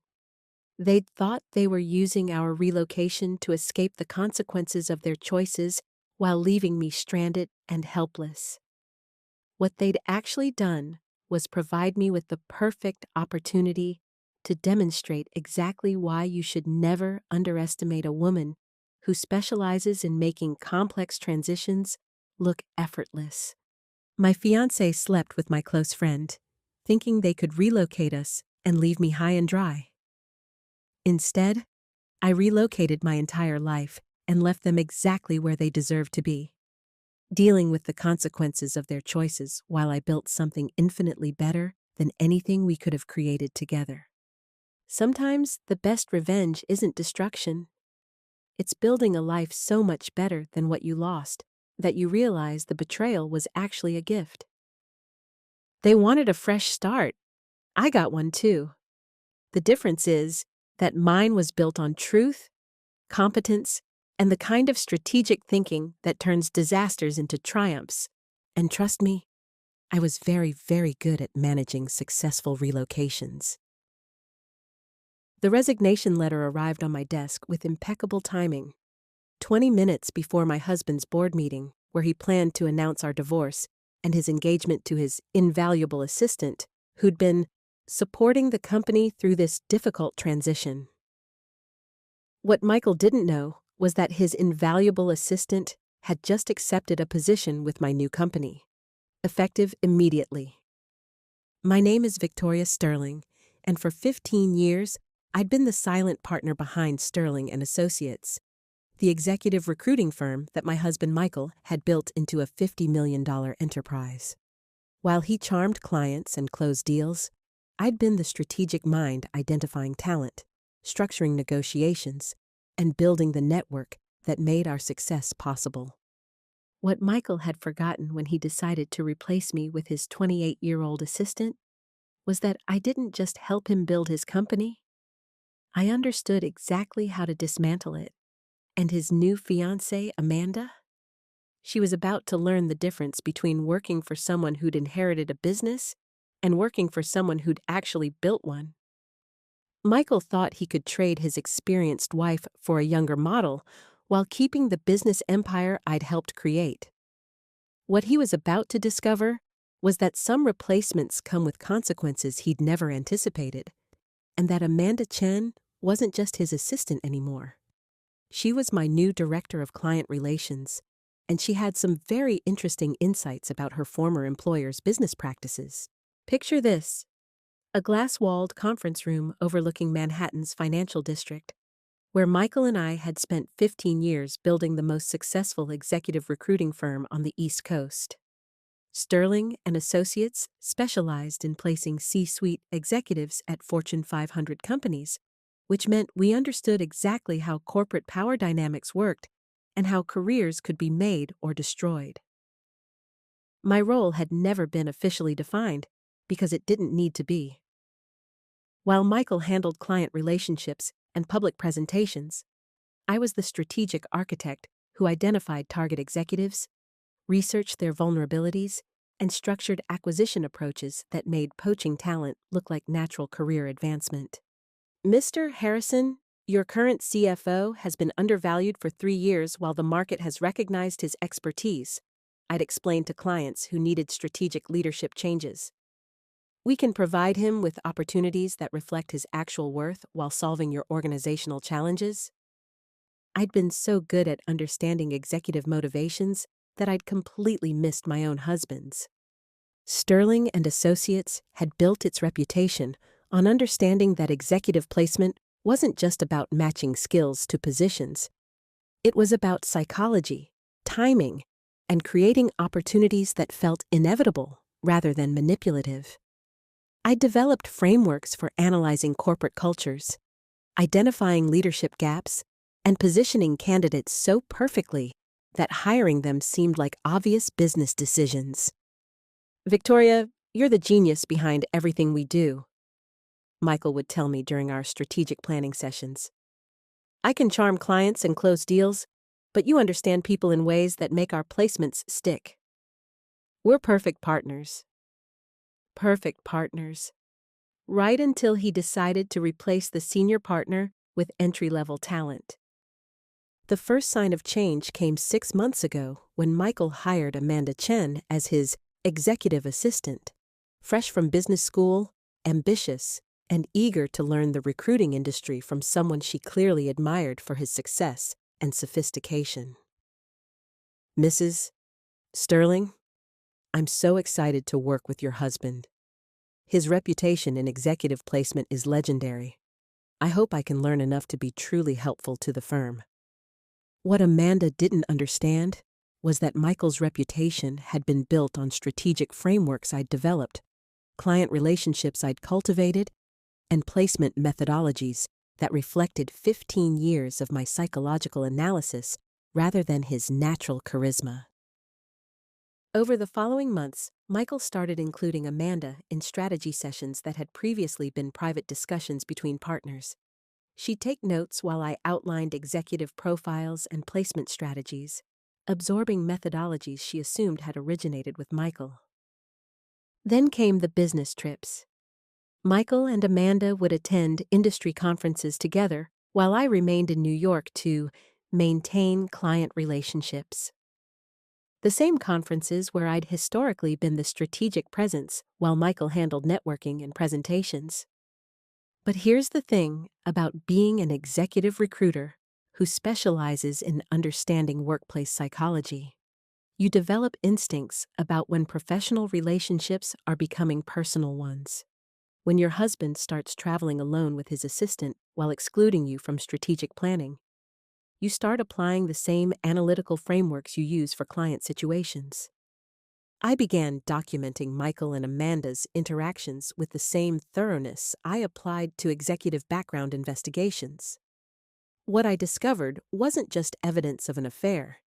It was evidence of systematic knowledge transfer that was preparing Amanda to replace me in both professional and personal capacities. The beautiful thing about being an executive recruiter is that you understand exactly how insider information flows and how business relationships can be weaponized. Michael and Amanda thought they were conducting a discreet affair while gradually transitioning my responsibilities to her. What they were actually doing was providing me with perfect intelligence about their plans.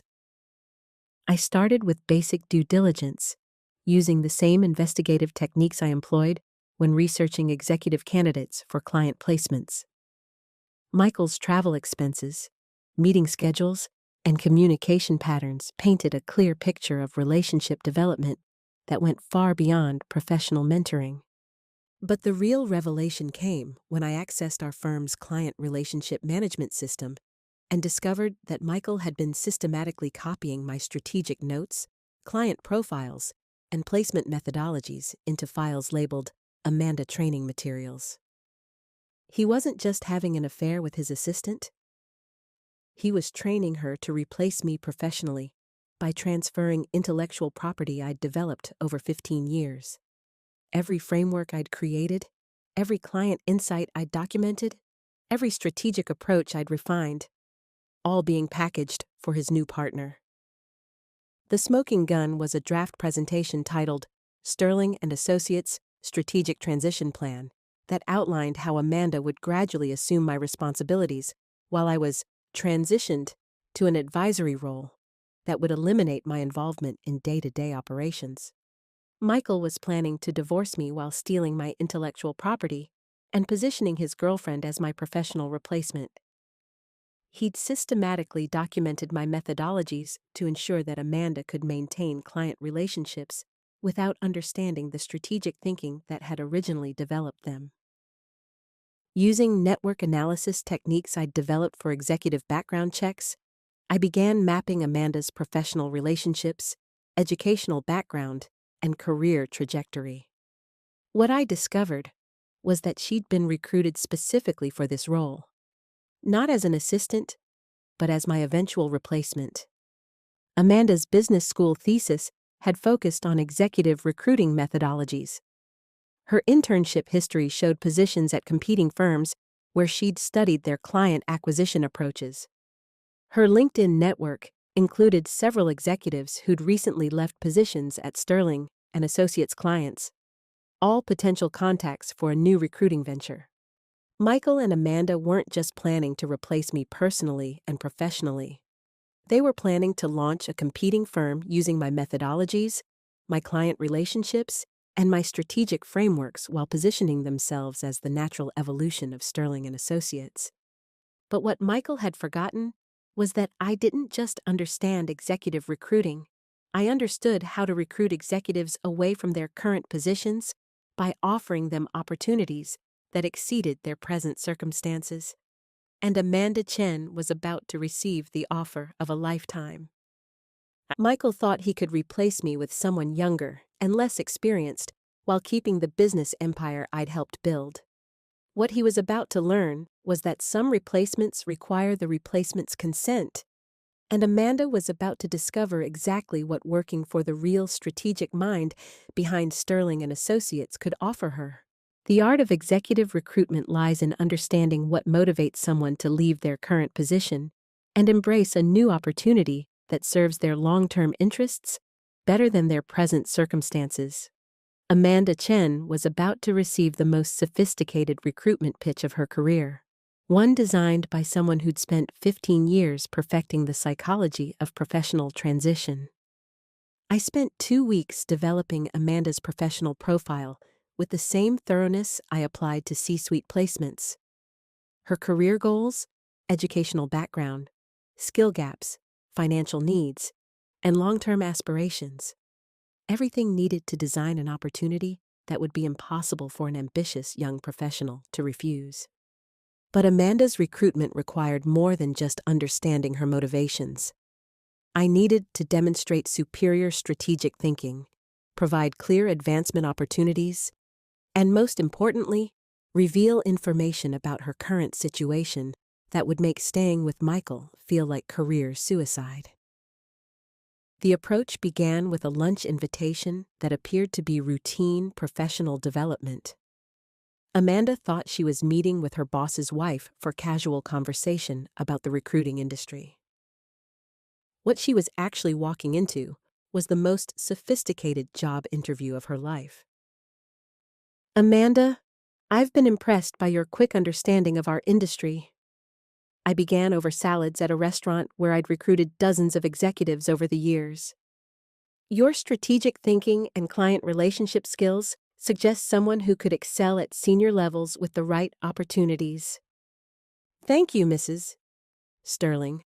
I'm learning so much from Michael about executive placement and client management. This industry is more complex than I initially understood." "It is complex. The methodologies Michael has been sharing with you, the client analysis frameworks, the strategic positioning approaches, those took years to develop and refine. Understanding their origins helps you apply them more effectively." Over the next hour, I walked Amanda through the actual development history of every strategic framework she'd been learning, which approaches I'd originally designed, which client relationships I'd built, which placement methodologies reflected my psychological analysis rather than Michael's natural sales abilities. I I didn't realize how much of the firm's strategic foundation you'd developed. Michael always presented these as industry-standard approaches. Michael is excellent at implementing strategies and managing client relationships. But strategic development requires different skills, ones that you've demonstrated in your analysis of our recent placements. Then I made the offer that would change everything. Sterling Talent Solutions, a new executive recruiting firm focused on senior-level placements for technology and healthcare companies, with Amanda as Director of Client Relations and an equity partner track that would make her financially independent within 3 years. This isn't just a job offer, Amanda. It's an opportunity to work directly with the strategic mind behind Sterling and Associates' success, while building something new that recognizes your actual capabilities rather than limiting you to implementation of other people's methodologies. Amanda, clearly interested but conflicted. Mrs. Sterling, this is an incredible opportunity, but I have commitments to Michael and the firm. I can't just abandon my responsibilities. Amanda, let me share something about your current situation that might help clarify your responsibilities. Michael is planning to divorce me and position you as my replacement, both personally and professionally. You're not just his assistant, you're his transition plan.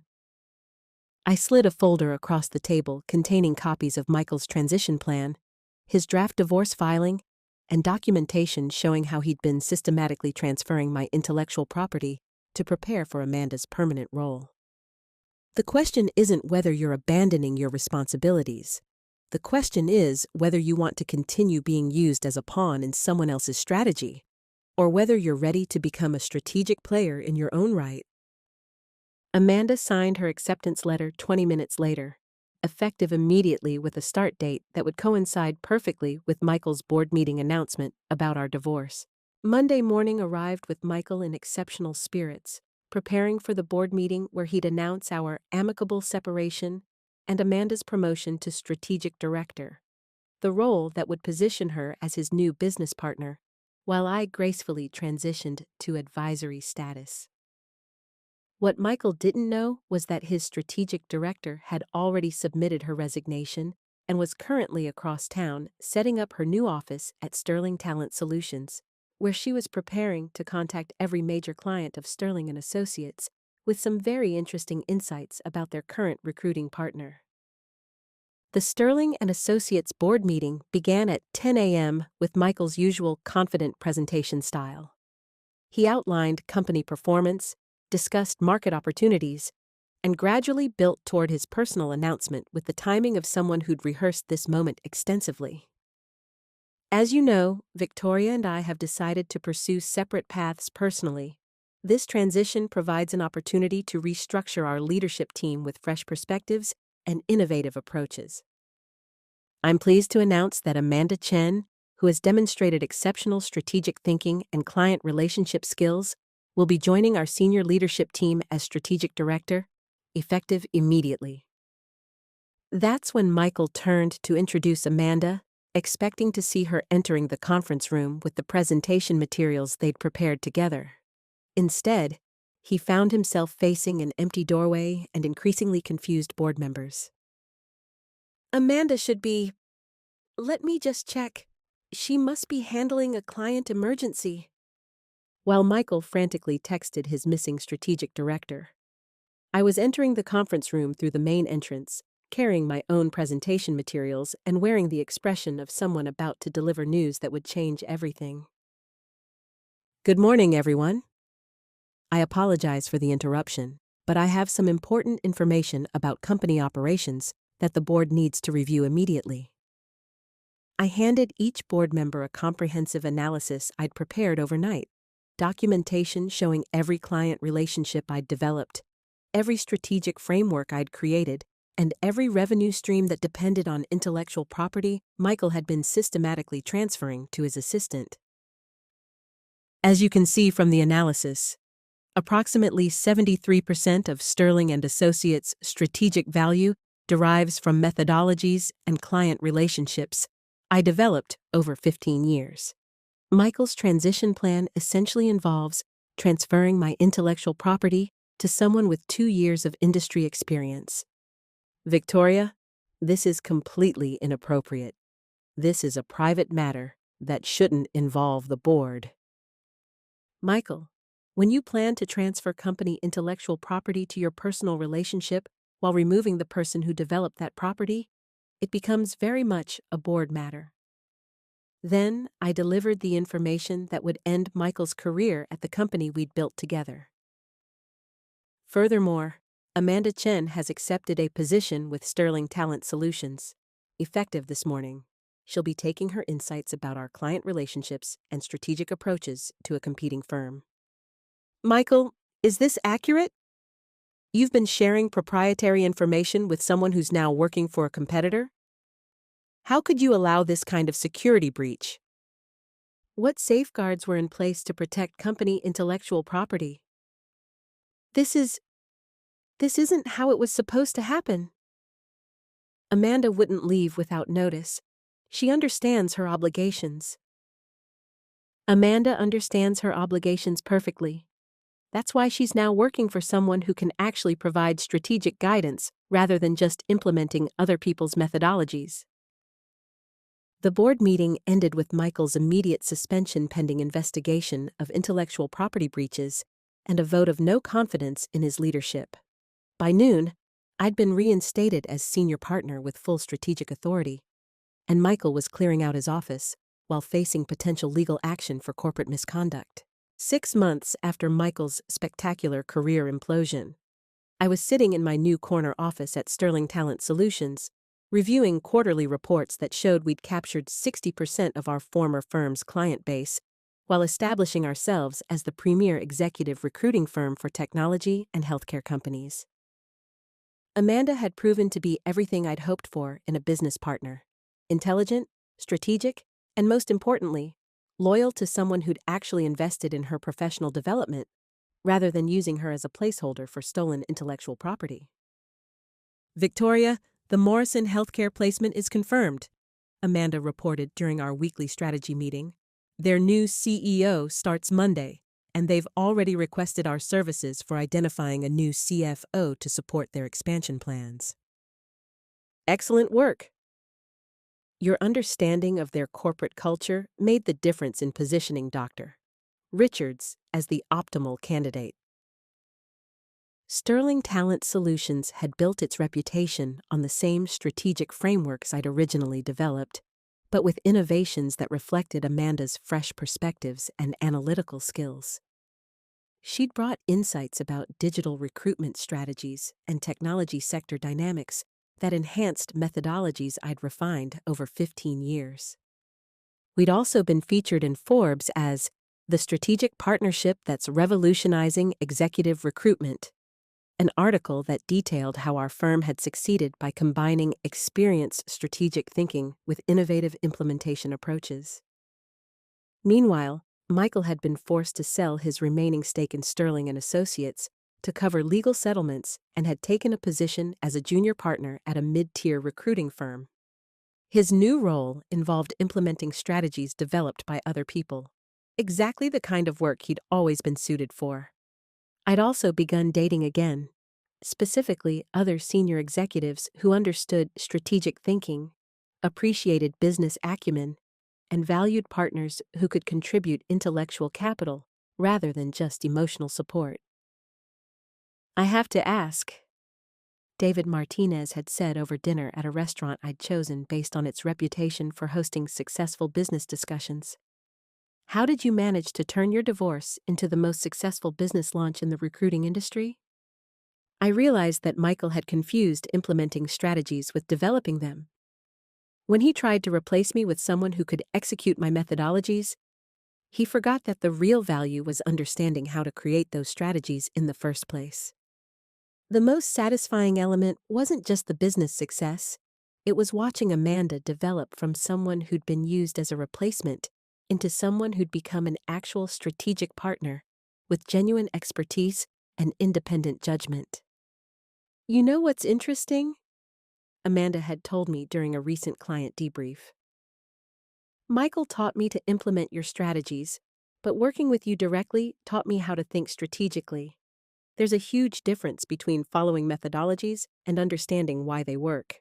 2 years after replacing Michael's replacement with myself, I was reviewing expansion plans for Sterling Talent Solutions' West Coast operations, while preparing for a Harvard Business Review interview about strategic partnership development in professional services.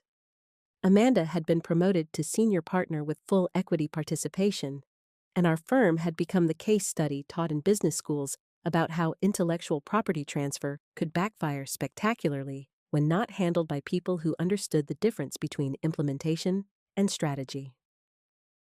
Michael's story had become a cautionary tale in corporate recruiting circles about the importance of understanding that stealing someone's methodologies didn't give you their strategic thinking capabilities, especially when that someone specialized in understanding exactly how executive transitions could be managed.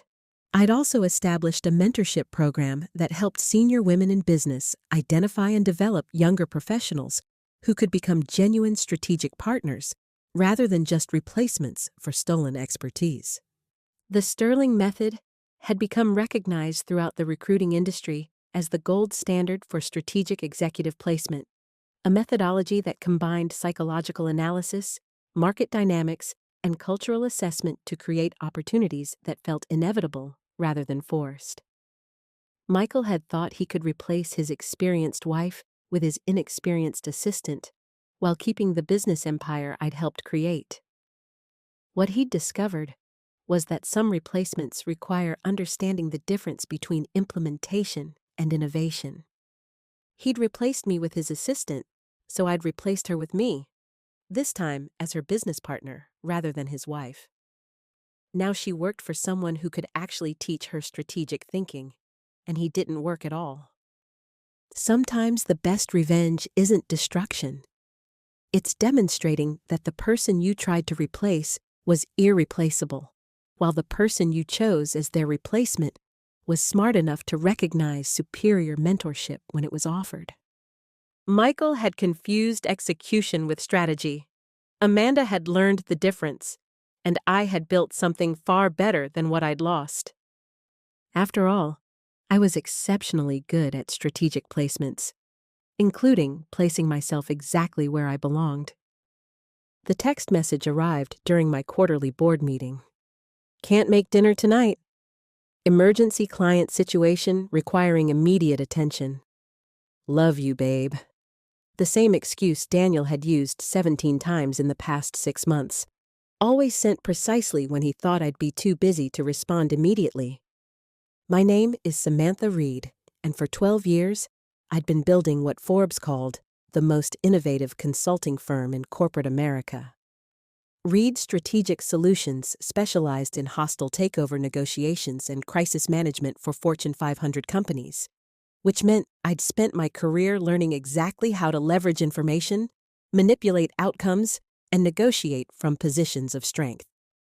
What Daniel didn't know was that his emergency client situations had been investigated, documented, and analyzed with the same thoroughness I applied to billion-dollar acquisitions. His affair wasn't just a betrayal. It was a business opportunity that would demonstrate exactly why you should never lie to someone who negotiates for a living. Daniel thought he was managing a secret relationship while keeping his marriage intact. What he'd actually done was provide me with perfect leverage for the most profitable negotiation of my career, one where I'd sell him the truth about his situation at a price that would change both our lives forever. Picture this: a penthouse overlooking Manhattan's financial district, where I'd review acquisition targets over coffee while Daniel prepared for his day managing high-net-worth investment portfolios. We were the power couple everyone admired, successful CEO and talented financial advisor who'd built complementary empires while maintaining what appeared to be a perfect marriage.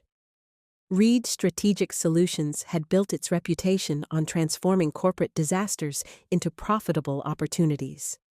When companies faced hostile takeovers, regulatory crises, or leadership scandals, they called me to negotiate outcomes that protected shareholder value while minimizing long-term damage. Mr. Harrison, your board is facing a choice between immediate disclosure and strategic narrative management. Based on my analysis, controlled information release will minimize stock volatility while positioning the company for post-crisis growth. My expertise was understanding how information flowed, how leverage shifted, and how to structure deals that appeared beneficial to all parties while actually maximizing outcomes for my clients. Negotiation wasn't just my profession, it was my art form. I love watching you work, Daniel would tell me over dinner at restaurants where CEOs discussed merger strategies at neighboring tables. The way you analyze complex situations and find solutions nobody else sees, you're brilliant at turning problems into opportunities. If only he'd realized he was about to become my most interesting case study. Daniel's investment advisory firm specialized in wealth management for tech entrepreneurs and entertainment industry executives. His client list included startup founders, film producers, and venture capitalists who valued both his financial expertise and his discretion about their often complicated personal situations. "We make a good team," Daniel would say when we discussed our complementary businesses. "You handle corporate crises, I handle personal wealth protection.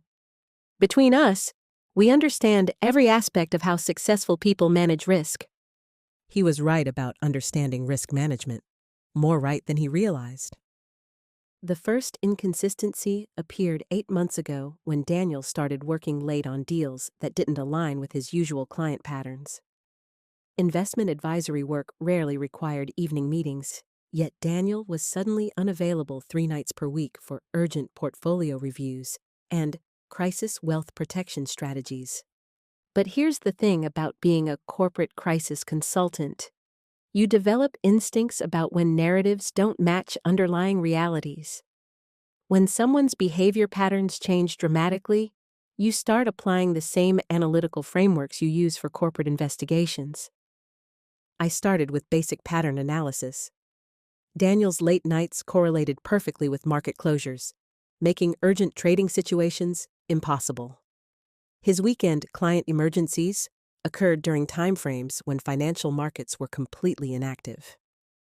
Using the same due diligence techniques I employed for corporate acquisitions, I began mapping Daniel's actual activities versus his reported schedule. What I discovered wasn't just evidence of deception, it was evidence of systematic lies that had been carefully structured to manipulate my perception of his availability.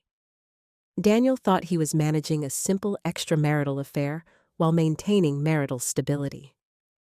What he'd actually done was provide a corporate crisis consultant with the perfect case study in information asymmetry, leverage dynamics, and strategic negotiation. I wasn't going to confront Daniel about his lies. I was going to treat his affair like any other corporate crisis that required strategic management, optimal timing, and maximum value extraction for my client. In this case, myself. Any successful negotiation begins with comprehensive due diligence, understanding every aspect of the situation, identifying all stakeholders, and mapping potential leverage points before entering discussions. Daniel's affair would be analyzed with the same thoroughness I applied to billion-dollar acquisitions. I started with financial forensics, using the same techniques I employed when investigating corporate malfeasance for hostile takeover targets.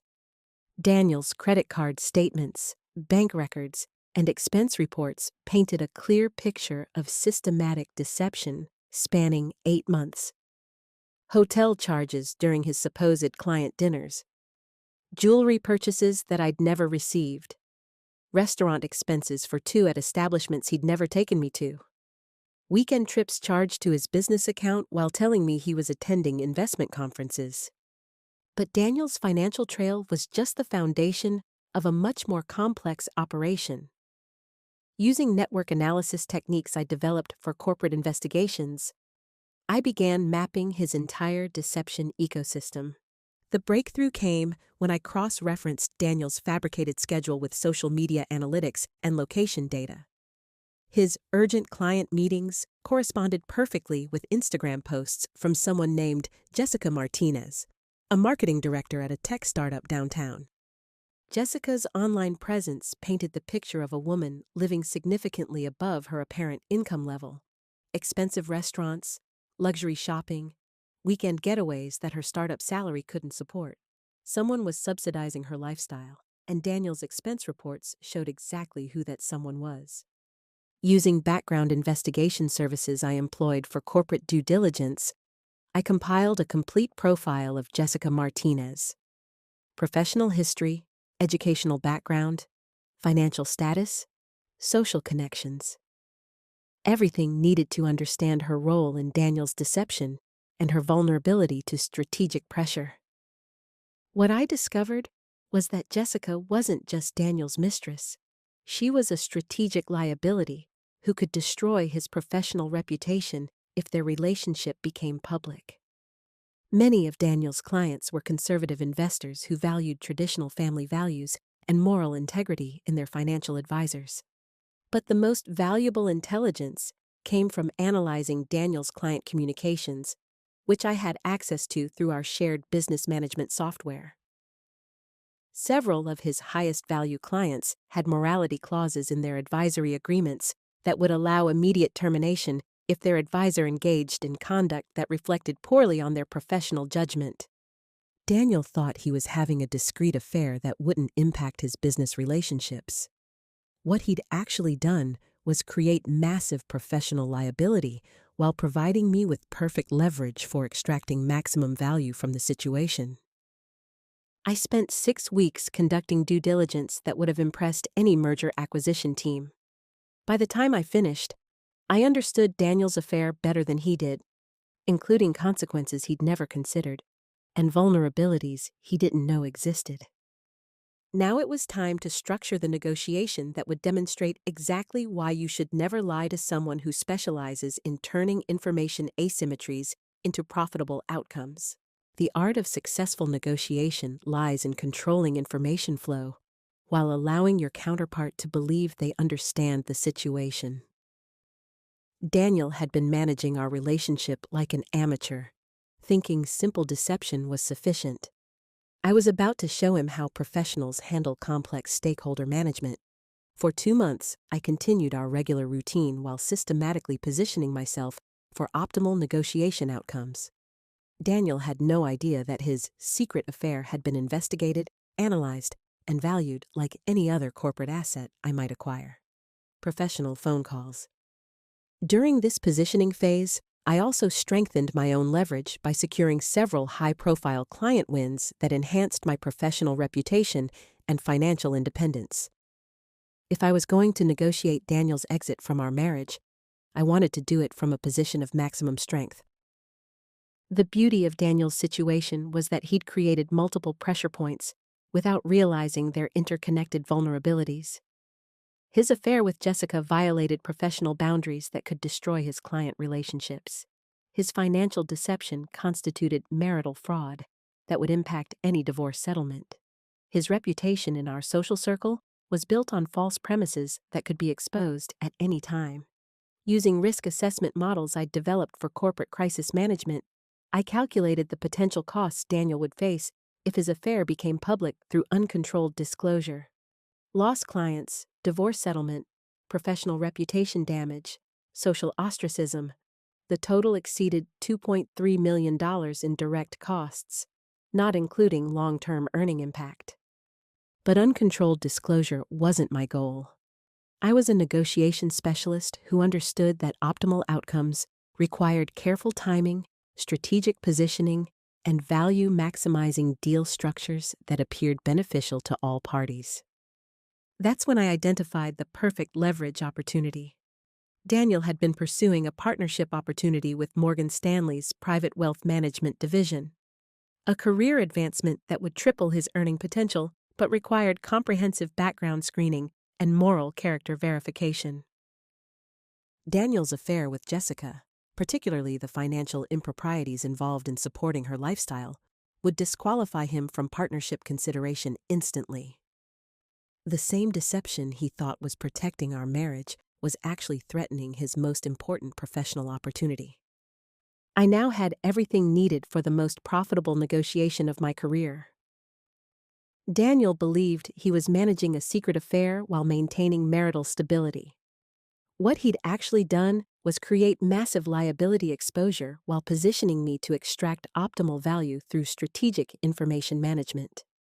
The time had come to schedule the most important business meeting of our marriage, one where I'd demonstrate exactly why successful negotiations require superior preparation, comprehensive due diligence, and the ability to leverage information asymmetries for maximum advantage. I scheduled our discussion for a Friday evening in my home office, the same space where I'd negotiated acquisitions worth billions of dollars. Daniel arrived expecting a normal dinner conversation, completely unaware that he was walking into the most important negotiation of his life. I'd prepared for this meeting with the same thoroughness I applied to hostile takeover negotiations. Every piece of evidence organized chronologically, every leverage point identified and quantified, every potential outcome modeled with risk-adjusted valuations. "You wanted to discuss something important?" Daniel asked, settling into the chair across from my desk. The same chair where opposing negotiators had realized they were outmatched by someone who'd done superior preparation. "Yes, I want to discuss a business proposition that I think you'll find very interesting." I opened the leather portfolio I'd prepared and slid the first document across my desk. It was a comprehensive summary of Daniel's affair with Jessica Martinez, formatted like the executive briefings I prepared for corporate clients. "This is an analysis of your extracurricular activities over the past 8 months," I explained in the same tone I used when presenting acquisition targets to board members. "Financial expenditures, time allocation, risk exposure, and potential liability assessment." "Samantha, I can explain. This isn't what it looks like." "Daniel, please. Let me finish my presentation before we discuss terms." I walked him through each section of my analysis with clinical precision. The financial fraud he'd committed by using joint assets to support Jessica's lifestyle.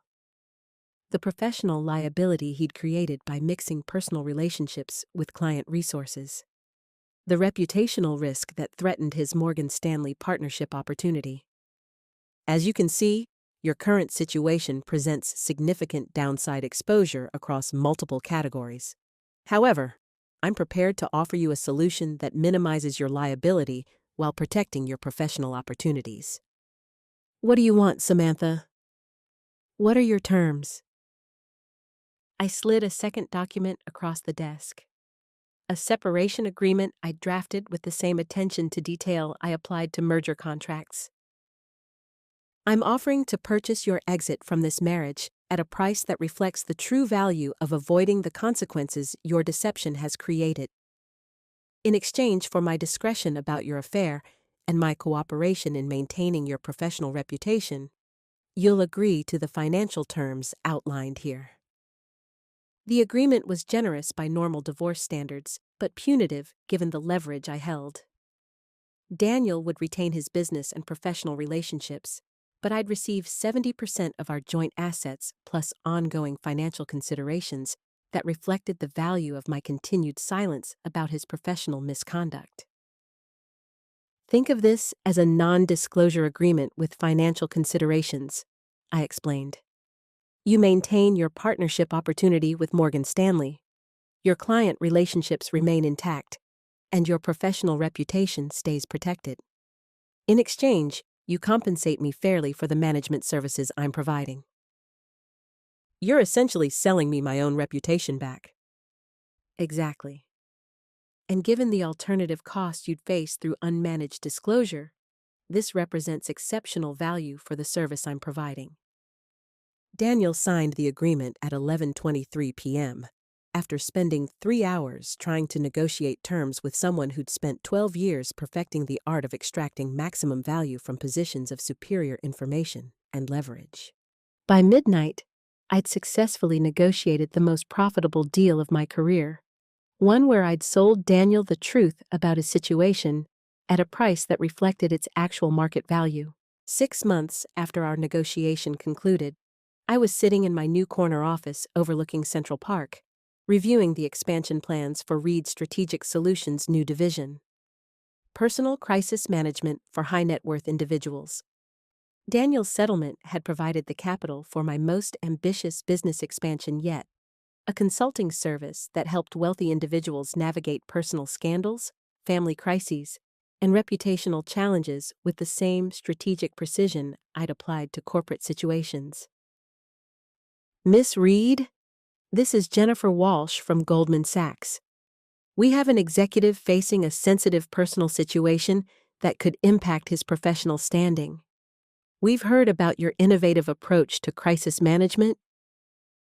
The irony wasn't lost on me that Daniel's affair had provided both the case study and the funding for a business division that was already generating 7-figure revenue. His deception had become the foundation for my most profitable venture yet. Meanwhile, Daniel had successfully secured his Morgan Stanley partnership. His client relationships remained intact, and his professional reputation was unblemished.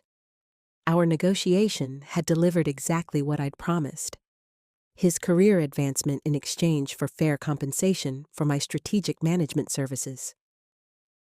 The difference was that Daniel now understood exactly what professional-level negotiation looked like when conducted by someone who'd spent their career extracting maximum value from complex situations. He'd received a masterclass in strategic positioning, leverage utilization, and outcome optimization. I'd also begun dating again, specifically other professionals who understood negotiation, strategic thinking, and the value of transparent communication in complex relationships. No more amateur hour deception. I was interested in partners who could operate at my professional level. I have to ask, Michael Chen had said over dinner at Le Bernardin, how did you handle your divorce so strategically? Most people either fight bitterly or get taken advantage of by manipulative spouses. I realized that divorce negotiations are just another form of business transaction. Daniel tried to lie to someone who negotiates for a living, so I treated his affair like any other situation requiring strategic information management and optimal value extraction. The separation had been so amicable that our mutual friends often commented on our mature handling of irreconcilable differences. What they didn't know was that professional-level negotiation often produces outcomes that appear collaborative while actually maximizing advantage for the better-prepared party. 2 years after selling Daniel the truth about his affair, I was reviewing the annual performance metrics for my personal crisis management division while preparing for another Forbes interview about innovative consulting strategies. The business model I'd developed from Daniel's situation had revolutionized how wealthy individuals handled personal scandals. Instead of reactive damage control, my clients received proactive risk assessment and strategic narrative management that protected their professional interests while optimizing personal outcomes. Daniel's monthly consulting fees, as our settlement payments were structured for tax purposes, had funded expansion into 3 new markets and hired industry-leading crisis management specialists. His affair had literally capitalized my most successful business venture. I'd also been featured in Harvard Business Review for my innovative approach to personal relationship due diligence, a service that helped high-net-worth individuals investigate potential romantic partners before making significant emotional or financial commitments. Daniel had taught me that personal relationships could be analyzed, valued, and negotiated using the same frameworks I applied to corporate transactions. His deception had provided the perfect case study for demonstrating how superior preparation and strategic thinking could transform personal betrayal into professional opportunity. The man who'd tried to lie to a negotiation specialist had discovered exactly what happened when you attempted to manage information asymmetries against someone whose career was built on leveraging superior intelligence for optimal outcomes. Daniel had believed his lie would protect both his affair and our marriage. Instead, I'd sold him the truth about his situation at a price that reflected its actual market value. and used the proceeds to build something far more valuable than what I'd lost. Sometimes the best revenge isn't destruction. It's demonstrating superior professional capabilities while extracting maximum value from someone else's poor strategic decisions. I let him believe the lie until I was ready to sell him the truth. And trust me, I was exceptionally good at negotiating profitable outcomes from positions of superior information and leverage. After all, that's what I did for a living. The notification popped up on my laptop at 2:47 a.m. Continue watching The Office on Dylan's profile? Except Dylan was supposed to be working a double shift at the hospital until 6 a.m., and The Office wasn't the kind of show you binged alone at 3 in the morning, especially not from someone else's apartment. My name is Maya Chen, and for 8 months, I'd been sharing my Netflix account with my boyfriend Dylan while he completed his medical residency. It seemed like a small gesture of support for someone working 100-hour weeks to build his career. What I didn't know was that Dylan had been sharing more than streaming services with his study partner Rebecca. But here's what Dylan didn't know about me. I wasn't just a graphic designer who understood visual aesthetics. I was a UX designer who specialized in digital behavior analytics for tech companies. My job was tracking user patterns, understanding digital footprints, and designing interfaces that guided people exactly where I wanted them to go. Dylan thought he was clever, using my Netflix account to entertain his girlfriend while lying to me about his whereabouts. What he'd actually done was provide a digital forensics expert with a real-time dashboard of his infidelity and the perfect platform for demonstrating exactly what happened when you betrayed someone who understood technology better than you ever would. Picture this: a converted warehouse loft in Seattle's tech corridor, where I'd spend my mornings analyzing user behavior data for streaming platforms and social media companies, while Dylan studied for medical boards between his brutal residency shifts. My work at Streamflow Analytics involved understanding exactly how people interacted with digital platforms, what they watched when they watched it, how they navigated interfaces, and what their viewing patterns revealed about their actual behaviors versus their stated preferences. The user engagement data shows clear pattern deviations that suggest account sharing beyond household members, I'd explain to clients.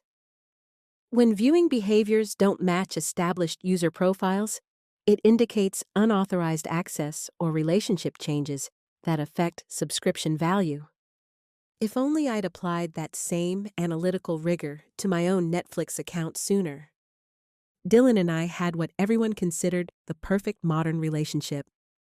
Successful tech professional and dedicated medical resident, supporting each other through demanding careers while building toward a future together. I'd handle the streaming services and digital subscriptions. He'd focus on saving lives and passing medical boards. "You're amazing for letting me use your Netflix account," Dylan would tell me during our brief conversations between his shifts. "I barely have time to watch anything, but those few minutes of decompression really help with the stress." Decompression. Such an interesting word for what he was actually doing. We'd even started a tradition of synchronized viewing, watching shows together, while texting commentary, even when his schedule kept us apart. Dylan would send screenshots of funny moments, I'd respond with memes, and we'd maintain connection despite the demands of his medical training. "Watching Brooklyn Nine-Nine, episode 312, Dylan would text. "Jake's commentary about wedding planning is basically you planning our future Netflix marathons." Except when I checked our viewing history, Dylan's solo viewing sessions included shows he'd claimed to hate, movies he'd said were too girly, and romantic comedies that definitely weren't stress relief for an exhausted medical resident. But here's the thing about being a UX analyst who specializes in digital behavior. You develop instincts about when user patterns don't match stated preferences. When someone's viewing history includes content that contradicts everything you know about their taste, you start applying professional skepticism to personal situations. I started with basic user behavior analysis, applying the same techniques I used for corporate clients. Dylan's viewing patterns showed clear deviations from his established profile, different genres, altered viewing times, and content preferences that suggested either a dramatic personality change or a second user accessing the account. What I discovered wasn't just evidence of account sharing. It was evidence of systematic deception that had been documented in real time through the same platforms I analyzed for a living. Dylan had essentially created a digital diary of his infidelity, and I was the one person with both access and expertise to read it. The beauty of being a user experience analyst is understanding exactly how digital platforms track and store user behavior. Every click, every pause, every search query creates data that reveals patterns invisible to casual users but obvious to someone who understands how to analyze digital footprints. I started with Netflix's viewing history feature, but that was just the surface level. Using developer tools and API access from my professional work, I could see metadata that revealed much more than what shows were watched. I could see viewing patterns, device information, location data, and user interaction behaviors.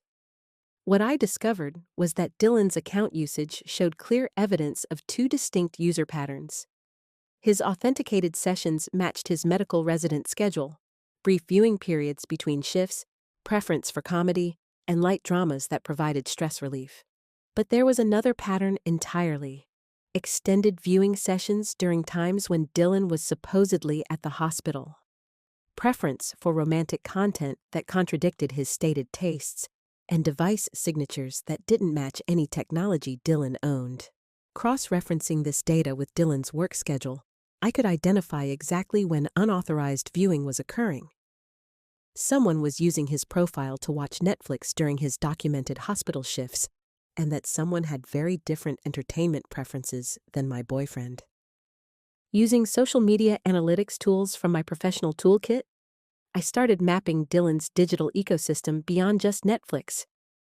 Instagram activity, Spotify listening patterns, location services data, building a comprehensive picture of his actual activities versus his reported schedule. What emerged was evidence of systematic deception spanning 3 months. While Dylan told me he was too exhausted from residency to do anything but study and sleep, his digital footprint showed someone maintaining an active social life that included regular entertainment consumption with another person. The breakthrough came when I analyzed device syncing data from shared applications. Dylan's Spotify account showed collaborative playlists I'd never seen, with music choices that reflected someone else's influence. His photo backup showed images automatically uploaded from his phone, including several featuring him with a woman I didn't recognize. Her name was Rebecca Martinez, according to the metadata from photos where Dylan had been tagged. A third-year medical student at his program, according to her LinkedIn profile. Someone who shared his professional interests, understood his schedule, and apparently enjoyed romantic comedies much more than Dylan ever had when we watched them together. Using public records and social media analysis, I mapped Rebecca's digital presence with the same thoroughness I applied to competitive analysis for corporate clients. Her Netflix viewing preferences, her Instagram stories about study sessions that coincided with Dylan's fake work emergencies, her Twitter posts about shows that matched the unauthorized viewing on my account. Dylan thought he was clever, using my Netflix account to entertain his girlfriend while lying about his schedule. What he'd actually done was create a comprehensive digital record of his deception that could be analyzed, documented, and used against him by someone who specialized in exactly this type of data forensics. But I wasn't going to confront Dylan with spreadsheets and data visualizations. I was going to use my UX design expertise to create an experience that would teach him exactly what happened when you betrayed someone who understood digital platforms better than you'd ever imagined. The beauty of understanding user experience design is knowing exactly how to manipulate digital environments to guide behavior and create specific emotional responses. Dylan was about to receive the most comprehensive UX education of his life. one that would demonstrate why you should never betray someone who designs digital experiences for a living. I started with subtle modifications that would gradually reveal the scope of what I knew. Using Netflix's parental controls and profile management features, I began designing Dylan's streaming experience to reflect his actual character rather than the persona he'd been maintaining. First, I renamed his profile from Dylan to Study Buddy, with a description that read, "For those long study sessions with special friends." The change was subtle enough that he might not notice immediately, but obvious enough that Rebecca would understand someone knew about their relationship. Next, I activated parental controls on his profile, restricting access to content rated above PG-13. If Dylan wanted to watch romantic comedies with his girlfriend, he'd have to explain why his viewing was suddenly limited to children's programming and educational content. But the real masterpiece was the custom homepage I designed for Dylan's profile. Using my professional access to A/B testing tools, I created a viewing experience that would gradually reveal my knowledge of his deception through strategically curated content recommendations. His homepage now featured sections like shows for two-timing medical students, romantic comedies for cheaters, and educational content about honesty in relationships. Each recommendation was accompanied by custom descriptions that referenced specific shows he'd watched with Rebecca. I also modified his continue watching queue to include shows he'd never actually watched, but with viewing progress that matched Rebecca's social media posts about her entertainment preferences. If they wanted to maintain their fiction about independent viewing habits, they'd have to explain why their progress was mysteriously synchronized. The pièce de résistance was implementing location-based viewing restrictions that would prevent access from any IP address associated with Rebecca's apartment or the hospital study rooms where they'd been conducting their academic sessions. Dylan would discover that his Netflix access was now geofenced to locations where he was supposed to be. Using my professional tools, I also created detailed analytics tracking for Dylan's profile that would generate daily reports about his viewing behavior, location data, and device usage. Every attempt to access content would be logged, analyzed, and automatically cross-referenced with his claimed whereabouts. Dylan thought he could use my technology to support his deception while lying about his activities. What he was about to discover was that digital platforms could be weaponized by someone who understood user experience design, data analytics, and behavioral psychology at a professional level. The modifications were scheduled to activate during Dylan's next study session with Rebecca, which, according to his digital patterns, would be that weekend when he claimed to be attending a medical conference in Portland. Saturday evening arrived with Dylan's excited text about the intensive medical conference that would keep him completely unavailable for the entire weekend. According to his location services, he was actually 6 blocks away at Rebecca's apartment, preparing for what they thought would be another romantic Netflix marathon funded by my subscription. The first sign that something was wrong came at 8:23 p.m. when Dylan tried to access his Netflix profile from Rebecca's laptop. Instead of his usual homepage, he was greeted with a message I'd custom designed. This profile has been restricted due to suspicious viewing patterns. Please contact the account administrator for assistance. My phone immediately lit up with confused texts from Dylan. "Hey babe, Netflix is acting weird. Says my profile is restricted. Can you fix it when you get a chance?" "Oh, that's strange."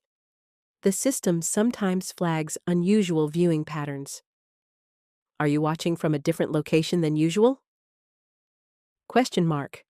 What Dylan didn't know was that I'd programmed a series of escalating interventions that would activate based on his attempts to circumvent the restrictions. Each workaround he tried would trigger additional complications designed to make his deception increasingly difficult to maintain. When Dylan tried to use Rebecca's profile instead, he discovered that I'd somehow modified her account to display a message reading, "Account sharing detected." Please verify relationship to primary subscriber. The verification process required answering questions about my professional background, favorite shows, and personal details that only I would know. Dylan spent the next hour trying different devices, different browsers, and different networks, each attempt triggering new complications I'd designed to make his infidelity logistically impossible. Every failed login generated helpful suggestions like, consider watching educational content about honesty and try our new documentary section about healthy relationships. Finally, Dylan called me directly, his voice strained with the effort of maintaining his fictional conference attendance while dealing with technological problems he couldn't understand. Maya, something's seriously wrong with Netflix. It's like the system knows I'm not supposed to be using it from here. Did you change something? That's so weird. The system shouldn't know your location unless... Wait, where did you say you were calling from? I thought you were at that medical conference in Portland? The silence that followed was beautiful. Dylan realized he'd just admitted to being somewhere other than his claimed location while trying to access Netflix in ways that contradicted his story about attending a professional conference. I mean, the conference has Wi-Fi issues, so I'm using a colleague's apartment to access educational content for... Dylan, stop. I know about Rebecca. I know about the study sessions. I know about the romantic comedies you supposedly hate, but watch every weekend with your girlfriend. I know everything. What followed was the most honest conversation Dylan and I had ever had. One where he finally admitted to months of deception while simultaneously discovering that his girlfriend was a technology professional who'd been documenting his betrayal through the same platforms he'd used to facilitate it. The Netflix restrictions are permanent, Dylan. Consider them a graduation gift from someone who designs user experiences for a living. You've just learned what happens when you try to deceive someone who understands technology better than you'll ever comprehend. Within hours of Dylan's technological meltdown, I documented the entire experience in a detailed post on r/petty revenge that would become one of the most viral revenge stories in Reddit history. Vindicated woman uses Netflix to plot the perfect revenge on cheating boyfriend. Read the post that garnered 847,000 upvotes and 23,000 comments within 48 hours.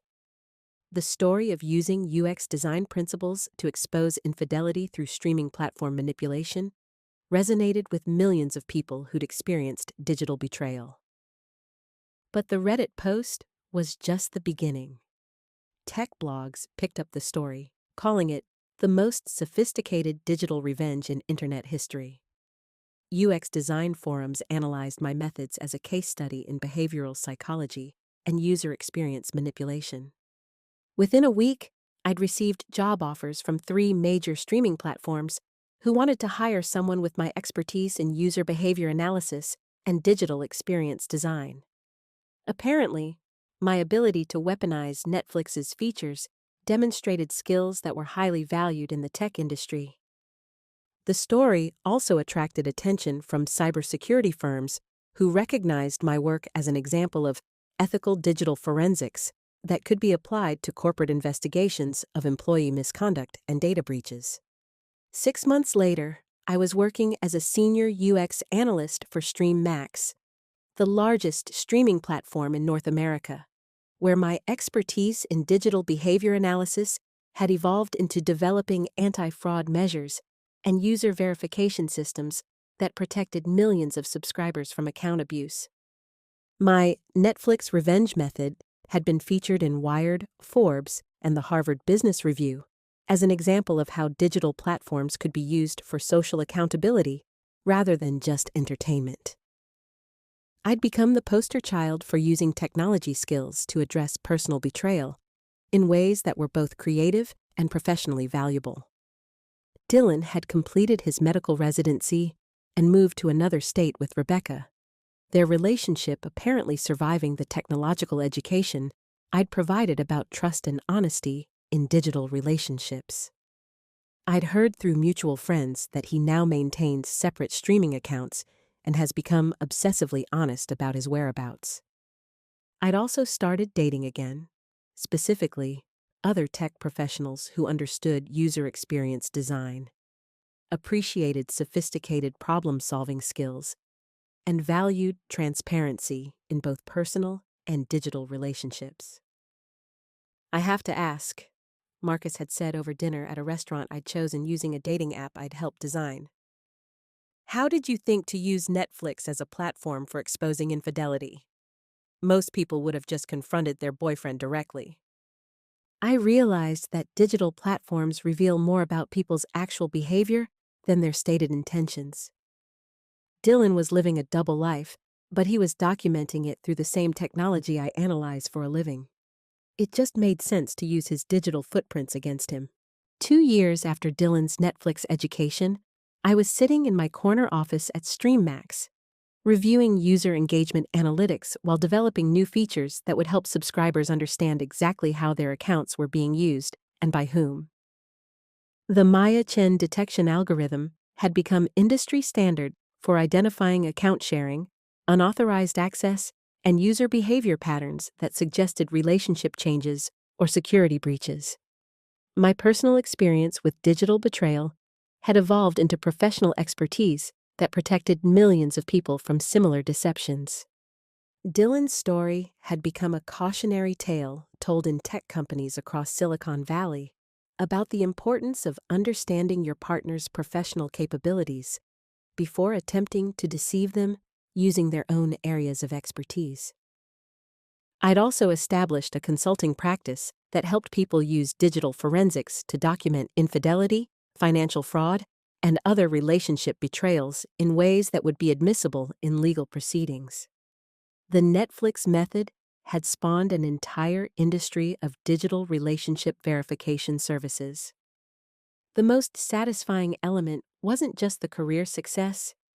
It was knowing that Dylan's betrayal had led to innovations that helped other people protect themselves from similar deceptions. Every streaming platform now included features that made unauthorized account sharing more difficult and more obvious to legitimate users. Dylan had thought he could use my Netflix account to entertain his girlfriend while lying about his schedule and activities. What he'd discovered was that some people's professional expertise makes them particularly dangerous to deceive in their areas of specialization. He'd tried to use technology to facilitate his betrayal, not realizing that his girlfriend designed user experiences for a living and understood digital behavior analysis at a level that turned his deception into data that could be manipulated, analyzed, and used against him. I'd used Netflix to plot the perfect digital revenge, demonstrating that sometimes the best payback is simply applying your professional skills to personal problems in ways that reveal exactly who has superior technical capabilities. Dylan learned that digital platforms can be weaponized by people who understand them better than their users ever imagined. And trust me, I was exceptionally good at designing user experiences that lasted exactly as long as I wanted them to. At 3:17 a.m., Sarah discovered her husband wasn't just cheating, he was documenting it. Every Netflix show, every late-night viewing session was building a digital trail of his betrayal. What she did next would destroy his life forever. My name is Dr. Alexis Rivera. I hunt digital betrayal for a living. And 3 minutes ago, my algorithm detected something that changes everything. 6 women, identical revenge patterns. Someone is teaching women how to weaponize technology. Here's what I discovered. Sarah Martinez, Phoenix marketing executive, thought she was going crazy. Her husband's Netflix queue kept changing. Midnight viewings of romantic comedies he claimed to hate. Bridgerton episodes watched at 2 a.m. while he texted her about working late. But Sarah didn't just catch him. She used Netflix's own algorithm to systematically destroy him. And she's not alone. Chicago. Daniel's wife discovers his lies using psychological profiling techniques that require professional training. Denver. Victoria infiltrates corporate systems with enterprise-level security knowledge. Seattle. Claire turns a cross-country move into viral humiliation warfare. 6 women, 6 perfect revenge campaigns, all within 8 months, all using methods beyond civilian capability. Either we're looking at the most sophisticated coincidence in human history, or someone is systematically training women for digital warfare. Let me show you exactly how Sarah destroyed her marriage using streaming data. She downloaded enterprise analytics software worth thousands of dollars. Someone had given her access. She cross-referenced every viewing session with his location data, credit card transactions, and work calendar. Every late-night Outlander episode coincided with unexplained business trips. Every romantic comedy viewing matched nights he claimed to be at the office. But here's the genius part. She didn't confront him. She let him dig his own digital grave. Sarah created a shared Netflix playlist titled Our Future Together and filled it with documentaries about infidelity, divorce proceedings, and men losing everything. She invited his entire extended family to follow their viewing journey together. His mother watched him stream How to Hide an Affair at 3 a.m. His boss received notifications about his relationship research during work hours. His coworkers saw him binge-watching Cheating Husbands Exposed during lunch breaks. By the time he realized what was happening, his entire social and professional network knew exactly who he was. One playlist, complete social destruction, surgical precision that required professional guidance, but Sarah's Netflix warfare was just the beginning. Victoria Chen in Denver, senior financial analyst married to the procurement director. She didn't just catch her husband's affair. She used her corporate access to build a comprehensive audit trail that would destroy both his marriage and his career simultaneously. Company credit cards paying for hotel rooms, expense reports that didn't match his calendar. Procurement contracts mysteriously benefiting his mistress's consulting firm. Victoria compiled everything into a presentation that auto-sent to the board of directors, his wife, and the IRS on the same day. 1 email, 3 destroyed relationships, a criminal investigation. Then there's Claire in Seattle. Her fiancé thought relocating across the country would provide cover for his double life. Instead, Claire turned their move into a social media campaign that tracked his lies in real time across multiple platforms. Geographic manipulation with professional-level reputation management techniques. Each woman used technology with surgical precision that exceeded normal civilian capabilities. Someone was teaching them. I've spent 3 years analyzing betrayal patterns, thinking I was just helping women recognize deception earlier. But as I dug into these cases, I discovered something that made me question everything. Hidden in the metadata of each woman's digital activities were tiny fingerprints. Server routes, compression algorithms, analytical frameworks, all suggesting their technological approaches weren't entirely self-developed. The digital breadcrumbs led to Austin, Texas, a server farm registered to the Digital Justice Initiative. Corporate records showing millions in funding, professional staff, advanced behavioral analytics equipment. This wasn't amateur hour. I cross-referenced the women's browsing histories. Buried in cached files and compressed data streams, I found it. They'd all accessed the same network of specialized resources in the months before their revenge campaigns. Enterprise-level data extraction utilities, professional psychological assessment databases, legal documentation software requiring law enforcement credentials, financial forensic accounting programs, advanced social media management platforms most marketing professionals don't know exist. Someone had provided systematic access to professional-grade warfare tools. That's when my investigation was detected. My screen flickered. An encrypted video call request appeared. The woman who materialized on my monitor was professional, confident, and clearly someone who'd been watching my detective work with great interest. "Dr. Rivera," she said, I'm Director Sarah Walsh of the Digital Justice Initiative. Your analysis of our participants has been quite thorough. Perhaps it's time we discussed what we're actually building here. Director Walsh's operation was sophisticated beyond anything I'd imagined. Screens displaying data streams that made my academic research look elementary.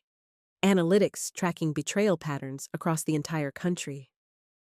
Dr. Rivera, she explained, you correctly identified that our participants didn't develop their technological approaches independently. They were part of a pilot program we've been running, providing women with digital tools and strategic guidance to transform their betrayals into comprehensive consequences. The map behind her showed hundreds of data points across America. Women who'd participated in similar programs. Thousands of successful revenge campaigns, all coordinated through advanced technology and strategic consultation. What you discovered this week: Sarah's streaming analytics, Victoria's corporate warfare, Claire's relocation manipulation. These weren't isolated successes. They were proof-of-concept demonstrations for methodologies we're scaling nationwide. Director Walsh shared analytical frameworks that could predict marriage failures weeks before the women themselves realized it, predictive models that assessed natural capabilities and matched them with revenge strategies for maximum personal justice and broader cultural impact. Dr. Rivera, you're asking how these women developed such sophisticated approaches. We provided strategic guidance, technical resources, and professional consultation that enabled them to weaponize their existing capabilities in ways they'd never considered. The system was comprehensive beyond imagination. Detailed profiles of successful revenge strategies categorized by betrayal type, professional background, available resources, and desired outcome. They could match women with methodologies that fit their strengths while providing technical support for maximum effectiveness. Sarah's Netflix investigation wasn't just clever detective work. We provided enterprise-level analytics tools and guided her through advanced pattern recognition techniques. Her husband's streaming habits became evidence compilation systems with prosecutorial thoroughness. Victoria's corporate infiltration wasn't amateur surveillance. We provided business intelligence techniques and showed her how to weaponize enterprise systems for personal justice. Her husband's company became the weapon that destroyed both his professional life and personal relationships. Each woman received customized assistance based on her natural capabilities and strategic situation. But more importantly, their successful campaigns became templates for systematic cultural change. Director Walsh revealed patterns of betrayal that suggested coordination among successful men. Professional networks enabling systematic adultery while providing legal, financial, and social cover for perpetrators. Individual betrayal is often part of systematic cultural problems, she explained. Men who systematically deceive their wives aren't operating in isolation. They're part of networks, cultures, and systems that enable and protect their behavior. The data showed coordination among betrayers beyond coincidence. Men in similar professional positions sharing strategies for hiding assets, creating alibis, protecting each other's reputations when affairs were discovered. Informal networks that systematized adultery and betrayal. What we're building isn't just individual revenge assistance, we're systematic consequence coordination. When betrayal is systematic, the response needs to be systematic. Individual victims achieving isolated justice doesn't change cultural patterns that enable systematic deception. Dr. Rivera, your analysis demonstrated exactly the analytical thinking we need. You identified patterns most people would miss, traced digital footprints designed to be invisible, understood implications that required sophisticated reasoning. The offer was compelling. Join an organization systematically identifying and empowering women to achieve justice that served both personal and cultural purposes. Use my analytical capabilities to help women transform betrayals into consequences that would serve as examples for others. When do I start? I asked. Immediately. We've got 37 new cases flagged for this week's interventions. 1 year later, I understand the scope of what we've built. The Digital Justice Initiative wasn't just helping individual women. We were systematically documenting successful revenge methodologies and distributing proven strategies to women who could benefit from tested techniques. We'd created a university for sophisticated personal justice. Maya's Netflix methodology had been refined and taught to over 200 women whose partners used similar platforms for affair coordination. Samantha's crisis management techniques were now part of our corporate psychology curriculum for executive-level women. Victoria Sterling's recruitment warfare strategies had become case studies in competitive intelligence and strategic hiring. Sarah Matthews's religious network strategies were being adapted for different denominational scenarios. Claire's social media warfare had become templates for reputation management and viral consequence distribution. Victoria Ashworth's financial documentation techniques were now taught to women facing high-asset divorce proceedings. Every successful revenge campaign became a template that could be taught, refined, and scaled. Every betrayer who thought they could operate with impunity discovered their victims had access to resources, training, and coordination they'd never anticipated. The 6 women whose cases brought me to this world were no longer isolated victims achieving individual justice. They were founding members of a systematic response to systematic betrayal, teaching other women that in the digital age, consequences could be engineered to match deception. The impact was measurable. Divorce rates in certain professional communities had shifted. Workplace affair policies had been strengthened. Social consequences for adultery had increased in communities where systematic revenge had been successfully implemented.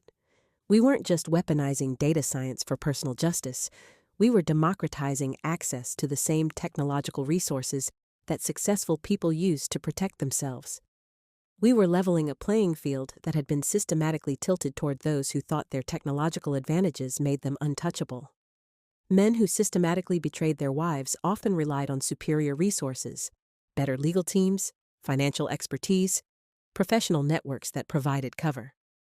What we did was ensure women facing those systematic advantages had access to superior technological capabilities and strategic guidance. The algorithm I'd originally developed to detect individual betrayal had evolved into something much larger. A systematic early warning network that identified women whose situations suggested they could transform their betrayals into consequences, serving both personal justice and broader cultural change. The digital age had enabled systematic betrayal among men who thought technology was their ally. Professional networking platforms that facilitated affairs, encrypted messaging that enabled deception, financial apps that hid asset transfers, social media that created false narratives. But technology, properly weaponized by women with superior analytical capabilities and strategic guidance, was becoming their complete undoing. Every platform that enabled betrayal could be reverse-engineered for consequence delivery. Every digital tool that facilitated deception could be weaponized for exposure and justice. Every network that protected systematic adultery could be infiltrated and turned against those it was designed to shield.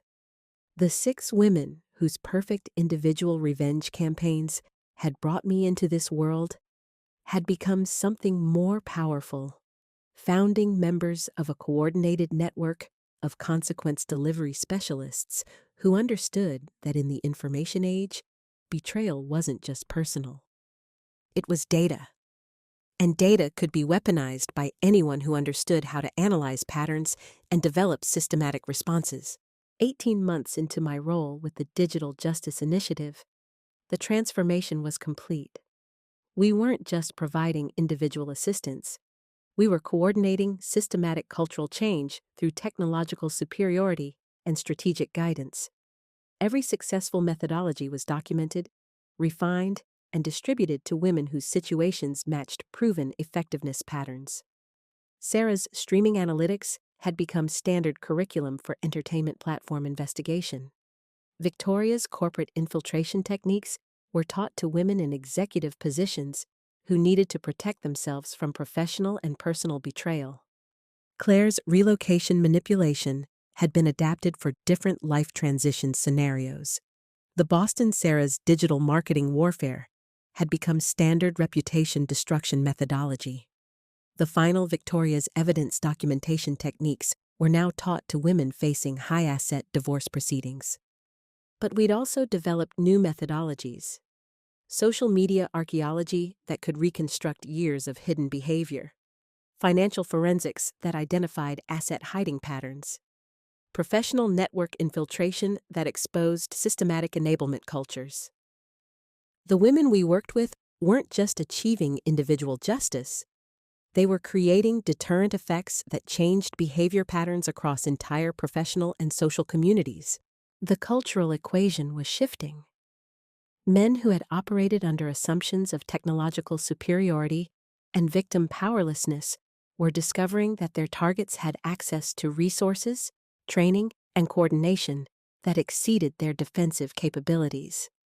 Professional networks that had protected systematic adultery were being systematically infiltrated and exposed. Financial hiding strategies that had worked for decades were being defeated by superior forensic techniques. Social cover stories that had provided protection were being demolished by women who understood viral distribution and reputation management better than those they were targeting. The Digital Justice Initiative had documented over 3,000 successful revenge campaigns, each one contributing to a growing database of proven methodologies that could be adapted for different betrayal scenarios and victim capabilities. We weren't just evening the playing field. We were tilting it decisively toward women who had been systematically disadvantaged by resource disparities and cultural protection systems that favored those who betrayed them.